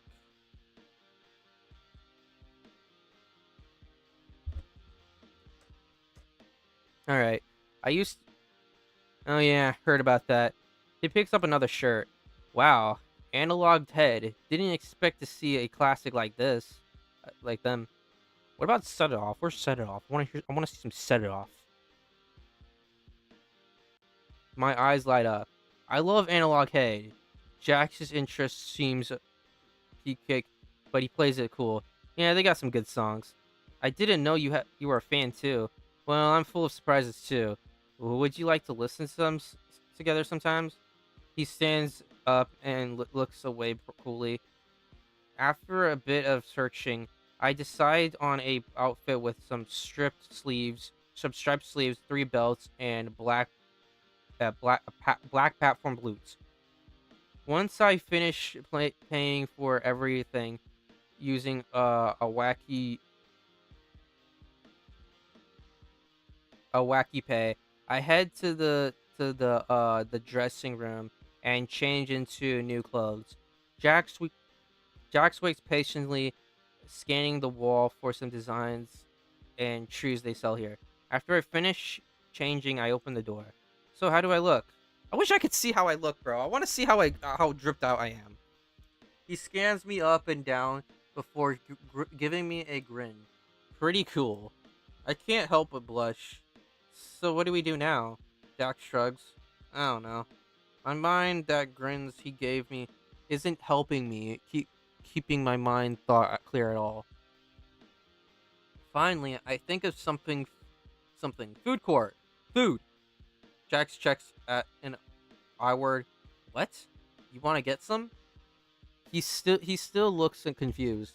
Ugh, stupid Shadow Fox. Say it all together. You want to get some food together? Jax nods with a smile. Sounds good, Shadow Fox.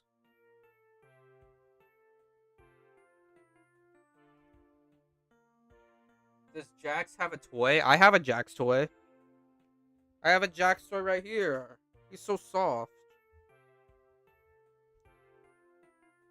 I can just touch his ears at any moment. So I could just touch his face. I'm touching him right now.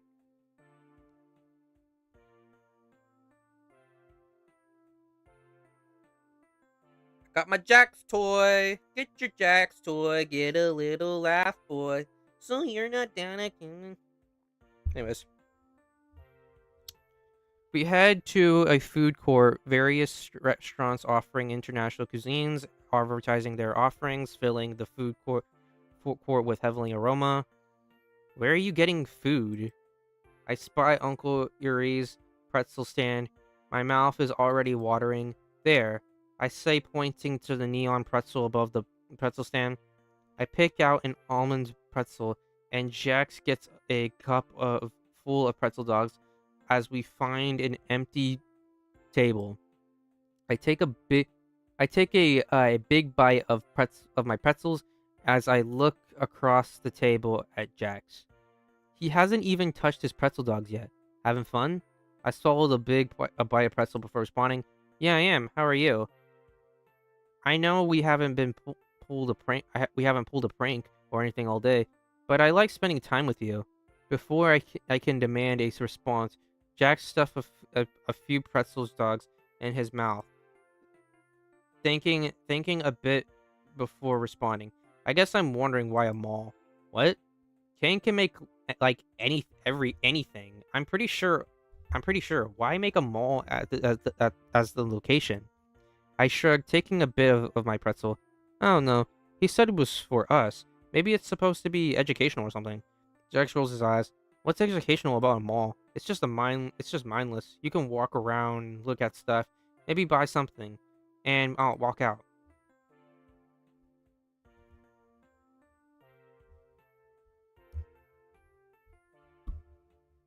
Huh? Oh, sorry, I fell asleep. But there's pretty much any. I was just biting on my mic, bro. Uh, but there. Ah! Anyways, but there's pretty much always something for everyone at a mall. I say, swallowing my bite of pretzels. Where are you into? Jack's. Wait, why does he look so cute like this? In this expression, he looks so cute. I want to just pet him. Just pet him. Jack spends moment thinking before grinning. Violence. Oh, right. Where could where could I find something like that in a mall? Got it. I grab his arm, and as I stuff the last bit of my pretzel in my mouth, dragging him into a dark part of the mall. Oh, a arcade. Okay. Multi Various multicolored lights flash from the game things. The arcade. I look up when grimming. Jax looks down with him a spectacle ring. You really want to see me let loose in here? I nod. He cracks his knuckles. Alright, don't say I didn't warn you. Prepare to get your butt handed to you in every single game. I smirk back. Or I would smash him in Smash Bros. You want to play some Smash Bros, Jax? Or you smash your bros? Oh man, we didn't get to see anything. True to his word, Jax humbled me in every game we played. Even the kitty game, Bring Cake to the Picnic, he managed to outscore me 20-1. How are you that good at video games? Just, I warned you, Shadowfox. He sighs, clearly happy with me himself.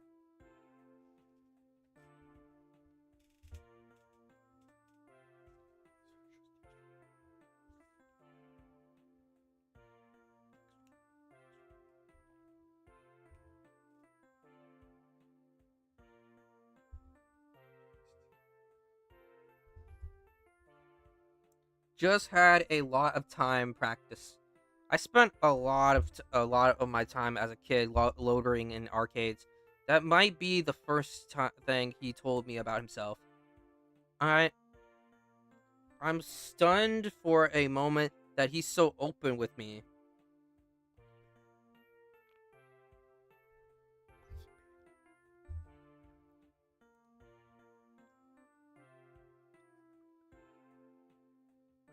But he notices my expression and retreats back into himself, looking down at his walkie watch. But whatever, it's late, let's go. I frown. Oh yeah, I guess so. You think they'll close soon? Aw, Jax is blushing. He blushing. Probably. He shrugs. We head back together. When we get to my door, I pause for a moment. Do things really have to end here? So, this is me. I chuckle softly. I had a lot of fun with you, Jax. I look up at him, looking for any rough popsly. Nope, just stone face. There's an awkward pause for a few moments. I think he's just going to ignore me, and then Shadowfox, his tone serve. Yes, Jax. He turned his gaze from me. How did you know? How did I know what? How did you know where to look for me today? It was just a hunch, Jax. I mean, I. Before I could keep talking, he closes the gap between us. His hand slamming to the door of my. Ah! His hand slamming to the frame of my door on either side of me, pinning me in place as he leans in my face. Oh! Yes, yes, yes, yes. What is your game, Shadow Fox? Are you just obsessed with me or something? Why aren't you treating me like everyone else? Why do you keep coming back after I treat you? He stops himself before continuing. I can make your life really difficult and painful. Wait, Hold on. We gotta save. We gotta save. Do you want to hurt me? Hurt me, Jax. I want you to spank me hard as you can. Harder, Daddy. He shakes his head, laughing maniacally. What the heck is wrong with you? His fists slam into the door behind me. He eventually turns me away again. Look, Shadowfox, people who try to get close to me, people who want to get close to me, they all just end up getting hurt. He gives me a half-tired smile. Just walk away. Leave me alone.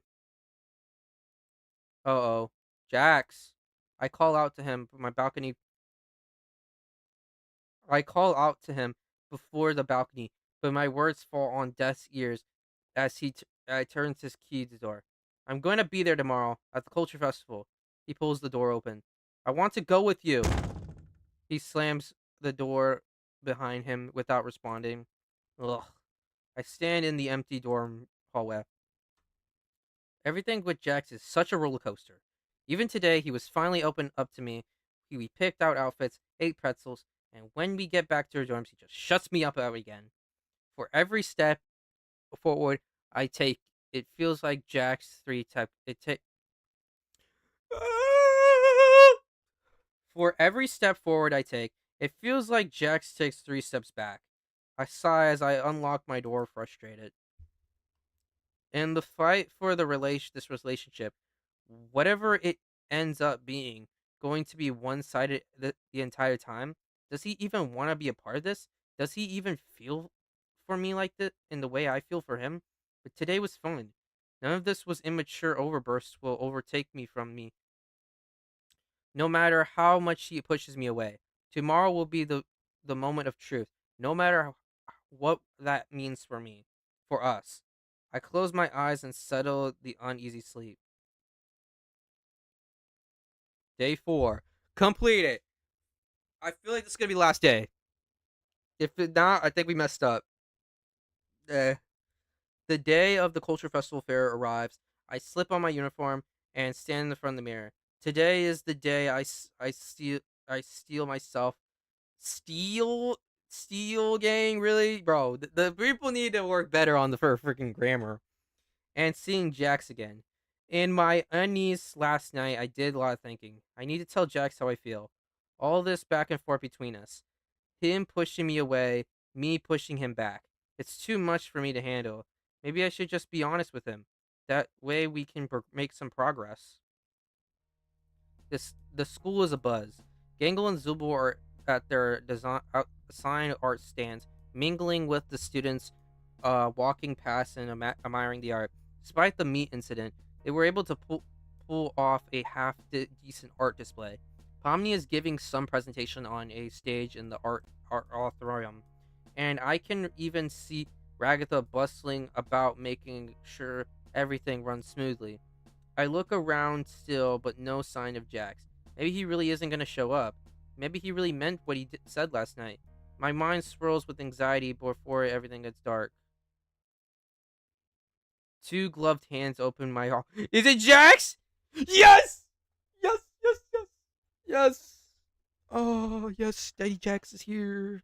He's gonna stroke us. Wait, what? Anyways, Jax! He came! My Jax toy actually fell on my computer, so they had to. That's why I screamed. Anyways, guess who? My heart jumps. My anxiety melts away after hearing his voice. Jax!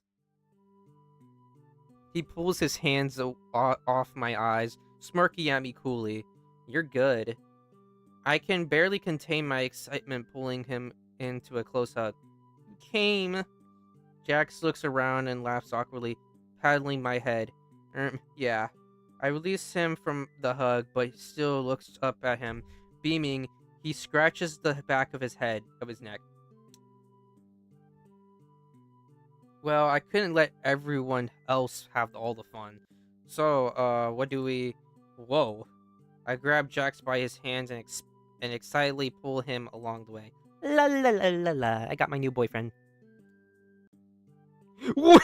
Is that Jaxie boy? Is that Jaxie boy? Is that Jaxie boy? We stopped by the art booths. Gangle is happily talking to customers as it looks like some of her art is selling.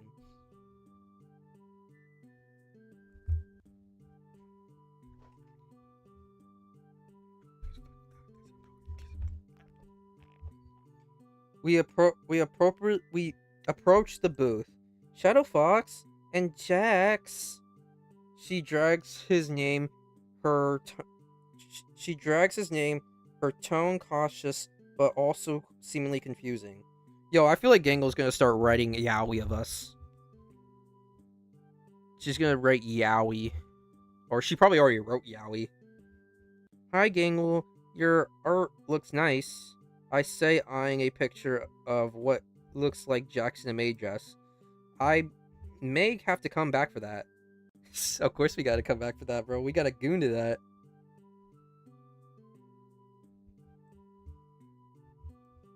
Yes. Hey, is that? Jax points up to a familiar art of hanging out on the stall. That's an art. That's the art you drew yesterday. Wait, where is it?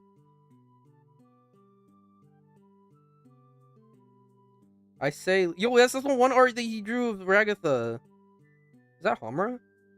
I lean. I say, leaning over the counter to get a better look. Yeah, I didn't want to put it up, but Gangle put it up instead. I don't see it anywhere. Art is meant to disturb the comfort and comfort the disturbed. I know that reference. She says, raising her ribbon. I think I think that does the job. We put up some of Shadow Fox's stuff too. They gesture to a wall with some interest with some of oh oh my god. They gesture to a wall with some of my art pinned up. We appreciate you guys coming back and helping us catch up. It was the least we could do. Aw, Zuby, my heart is melting. Jax puts his hand over his head, his heart dramatically. Zubul rolls their eyes before turning away. I was mostly talking to Shadow Fox. They turn back, looking directly at Jax. But you know, you're pretty tolerable when you're not trying to ruin everyone else's fun. You should try to do that more often. I don't see any of Jax's art, unless somehow Jax's art. With that, Zubul turns away and returns to their stall. Were you guys gonna buy something? There's a little line forming. Oh, sorry. And Jax and I head further into the festival, passing by the auditorium as Pomni is coming down from stage. Hey, Shadowfox, Jax. We both stopped at Pomni running up to us. I'm glad to see you both made it. Hey, Pomni. What were you doing on stage? Oh. I guess Kane wanted me to do a presentation on culture festivals. Thank God you guys found that book for me yesterday, or else I wouldn't have been able to standing up to tell any.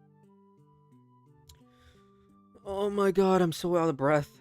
Or else I wouldn't have been standing up there telling jokes or something. That'd be entertaining. Jack smirks dryly. Maybe, but still. Pomni looks around and back at us with neutral smile. I guess desperately the meat mania. It all came together nicely. We really couldn't have been. We really couldn't have pulled it off without you guys either. You two make a pretty good team. I can't help but blush at Pomni's words. If only you used your powers for good often. She giggles. Anyways, what are you guys up to? Anyways, what are you guys up to for the rest of the day? I look at Jax, who in turn looks at me. I really want to see what Kane whipped up for the food stalls. And I guess we're getting some grub. Jax surprises me. The time taking my hand in his. It's my turn to drag you around. he says, suddenly gripping my hand and pulling me towards the direction of the food stalls. I quickly wave goodbye to Pomni. See ya, Pomni. As Jax pulls me off the food stands, I laugh. You're gonna pull my arm off. Slow down. He laughs. How do you think I felt? Oof. Not looking where we were going, we accidentally run into Jax. Jax? Shadow Fox? I'm glad you guys can make it, she said with the fakest smile she mustered. You're not here to cause trouble, I hope. Jax wringing her hands. We we were just heading to the food stand. Nothing malicious, I promise. I say, trying to plead our innocence. Oh, right. Well, I have to say I'm pretty sure at how you've actually been helping everyone out. It's pretty nice change of pace, I should admit. Even that stand you guys built for me was pretty sturdy. I realized I thought you leave a screw loose or something. She laughs nervously. Oh yeah. Oh yeah, of little faith. Jack smiles sardonically back.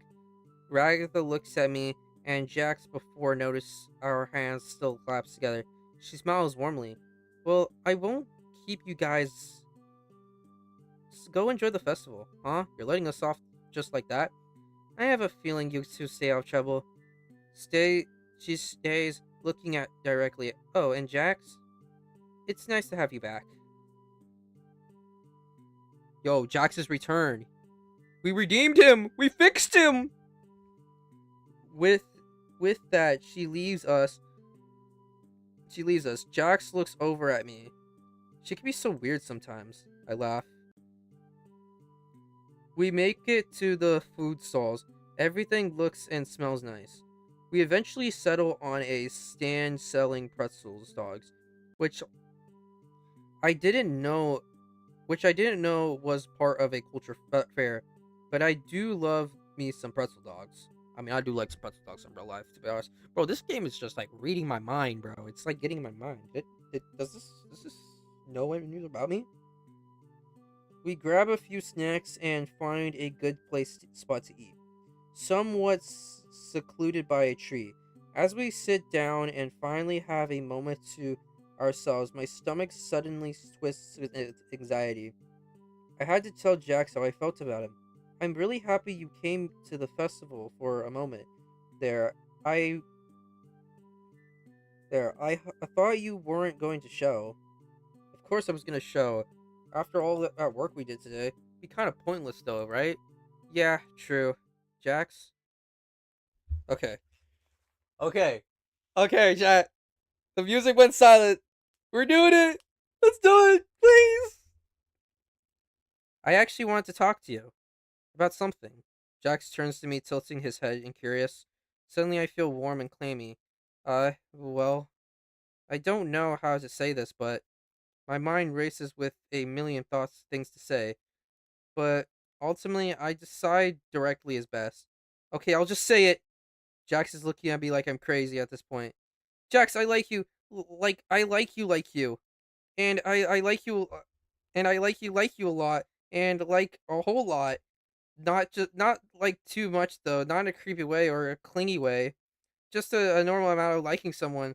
But it's still in a romantic way. I just think you're cool and funny, and and I think about you a lot. I mean, not a lot, not too much. Jeez, is it warm out here or what? What? Yes, yes, yes, yes, yes, yes, yes, yes, yes. We did it. We did it, Chai. Screenshot that. Jack suddenly grabs my chin and pulls me in for a kiss, completely making my mind go blank and my heart pound. We stay in the kiss for us. We yowie. It's yowie, chat. It's yowie time. We stay in the kiss for a moment before clashing. Yo, I'm saving this.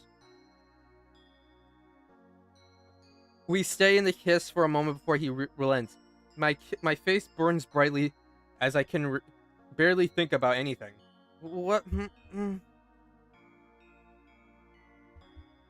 Aw, Jax is blushing. He blushing. Jax laughs through his face is flush as well. Sorry, I just wanted to see how you react. Speechless, huh? Are you gonna play with me again? Yes and no. Huh? My mind is spinning. Jax laughs and again. Sorry, Shadowfox. You're so cute when you're flustered. I just poured. He called me cute! He called me cute! I just poured my heart out to this fool, and he wants to play games. Two can play it at that. I reach up at him for another kiss, this time deeper than last time. His body tenses up again against mine, but then relaxes as he melts into it. As we break away from each other, his face is bright red. Shadow Fox? Now who's the cute when they're all flustered? Jax looks away, blushing a deep purple. Alright, you win. I like you too. My heart skips a beat at hearing those words, and unable to contain myself, I pull him into another kiss, this time falling over on him. I knew you liked me, I knew it. Oh, whoops. Jax's blushing mess underneath me. Okay, not so loud. I still have a reputation to uphold, you know? Does this mean I can call you my boyfriend now? Yes, yes, yes, yes! I guess so. You admitted to it! You made it to it. He rubs the back of his neck, looking away, but my mind and heart are aflame with excitement. I finally got to say it. Hey, you two are... Zubul comes from around the tree to see us in a compromising position. Oh, am I interrupting something? They say not sounding like they care much. If they... Oh!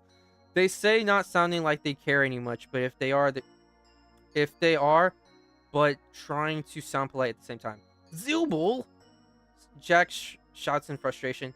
Zubul, Jax just said yes to being to. Zubul, Jax just said yes to being. I can't stop with this dialogue. Zubul, Jax just said yes to being my boyfriend, and you're getting clipped. I hug him tightly. Jax's face continued to be burned. He really is cute when he's flustered. I mean, well, Zubul's eyes widen. No freaking way. Zubul turns to me. Shadowfox, are you sure you want? Yes, I want him. I want him to be my boyfriend. You got a problem with that bitch? You got a problem? Okay. Okay, you wanna fight against the diva? Okay. Okay, we gonna have a I feel like a freaking 30-year-old mother, freaking gangster, hood woman. I sound like a hood woman, and I got spat all over where? Overwear? What the freak is overwear? I had enough. They pause to find the words. They pause to find their words, gesturing in Jax's general direction. Jax as a partner. Hey, what's that supposed to mean? Zubul throws up their hands indefensively. Nothing. I'm just happy for you guys. They scratch the back of their necks awkwardly. Are you two actually coming to the fireworks display tonight? Ragatha asked me to get a head count. Fireworks? That sure sounds fun. Count us in. Zubul nods and leaves us. Do you hear that? Zubul's happy for us. My lips curl in a grin as I tease him. I'm so gonna get you back for that. He says, his hands cupping the sides of my face. Now, where were we? He pulls me into for another kiss. Fourth kiss? We stay under that tree for a lot longer before going to the fireworks show. Despite all the ups and downs, it was worth getting in here. Jackson and I still have ways to go, but I wouldn't want to be with anyone else. We eventually part ways and return to our dorms. I got to my room and still giddy from the day's earlier events. I pull a yukata from my clothing rack and Stargate to get change. Wait, was there always a yukata here? I peer a note to it. It's a gift from Kane? Congratulations, Shadowfox, on getting close to the pricky pear cactus that is our Jax. It's come to my it's come to my attention that you, you were even invited to the firework festival. Very impressive indeed. Well, you can't just show up in your stuffy old school uniform, so I decided to give you a yukata for tonight's little outing. Have fun with it. I shrug. I pull on my yukata on and wait for Jax outside my dorm. Wait, when he sees me, he smirks. Wow, Shadowfox, you really all dolled up for some dumb fireworks you just to show me off for me. I should be flattered. I smirk back. Yeah, you should. I say, putting a hand on my hip. Jack shakes his head. Oh, come on. Let's go to the school since you want to tell everyone I'm your boyfriend so badly. And I'm your boyfriend too. We walk hand in hand to the school entrance. Before we enter, Jack stops me. So, I just got one question before we go up there, Shadowfox. I pause. Why me? I ponder on that. Uh-oh, do we have to save again? I'm gonna save. I pondered that a moment, but putting a finger to my chin while I really tried to think of that answer. I mean, I just got you in trouble, bailed on you, didn't really do anything for the culture festival. Why do you care? The answer finally comes to me. Because you're you. Jax looks confused. I guess I don't know. I could tell there was someone genuine underneath it all. At my old school, I was a loner, and I would just dish anyone who tried to spend time with me or make fun of them. But it was really lonely to be there. When I came here and I told myself we're going to be different, and I guess I just saw you and me of how I used to be. And that reminded me how much I just want to spend someone to talk to and confide in and spend time with. Sorry if that sounds cheesy or whatever. Jax has been silent next to me for a while now, and finally meets my gaze. Nah. He rolls his eyes. I mean, I'm a loner because I'm a cool guy, and you were probably a loner because you were some awkward loser. I roll my eyes at the obvious joke as he smirks down at me. But having you around does make things less lonely. So let's go up there and make everyone else jealous because how cool I made you. Wait, we just do. Wait, does it change? Because what if we date Pommy? Would Jax and Ragatha be together? I wonder if that would happen. What do we what do we just because like usually I was like wondering what was gonna happen and it's different. So if we just date different people, like it would be replaced. What do we ju- what do we just that we do just that every once in a while we share a kiss. And while the others give us a wide berth, there's a sense of peace or at least truce that settles over the group. As the fireworks go off above us, the oohs and ahs of the class, I finally realize something. I may have changed Jack some, but he's also changed me. With time and more, my memories return. We still haven't found a way out of the school yet, or back to our lives before.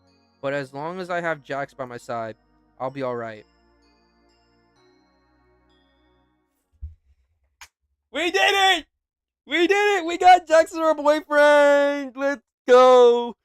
Let's go, chat. We did it. We did it, chat. We did it. We did it. We did it, chat. We did it. We fixed him. I can fix him, and we did.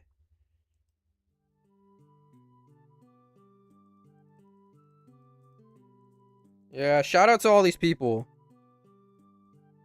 Thanks for playing. No, thank you for making it, bro. That's what matters importantly. Well, that um that ends it for today's stream. I hope you guys have a great rest of your day. Be sure to subscribe. Be sure to like the stream. Be sure to watch some of my other content and like all my other content. Be sure to count on all the other streams. I'm gonna be posting really soon, so be ready for that post. About the one gauntlet I'm making. That's not gonna be about this video. It's gonna be the video after that. But I'm I'm finally not sick anymore, and you witnessed a JJK fan read for the first time, so we win-win. And I'll be seeing you guys in the next stream. So peace.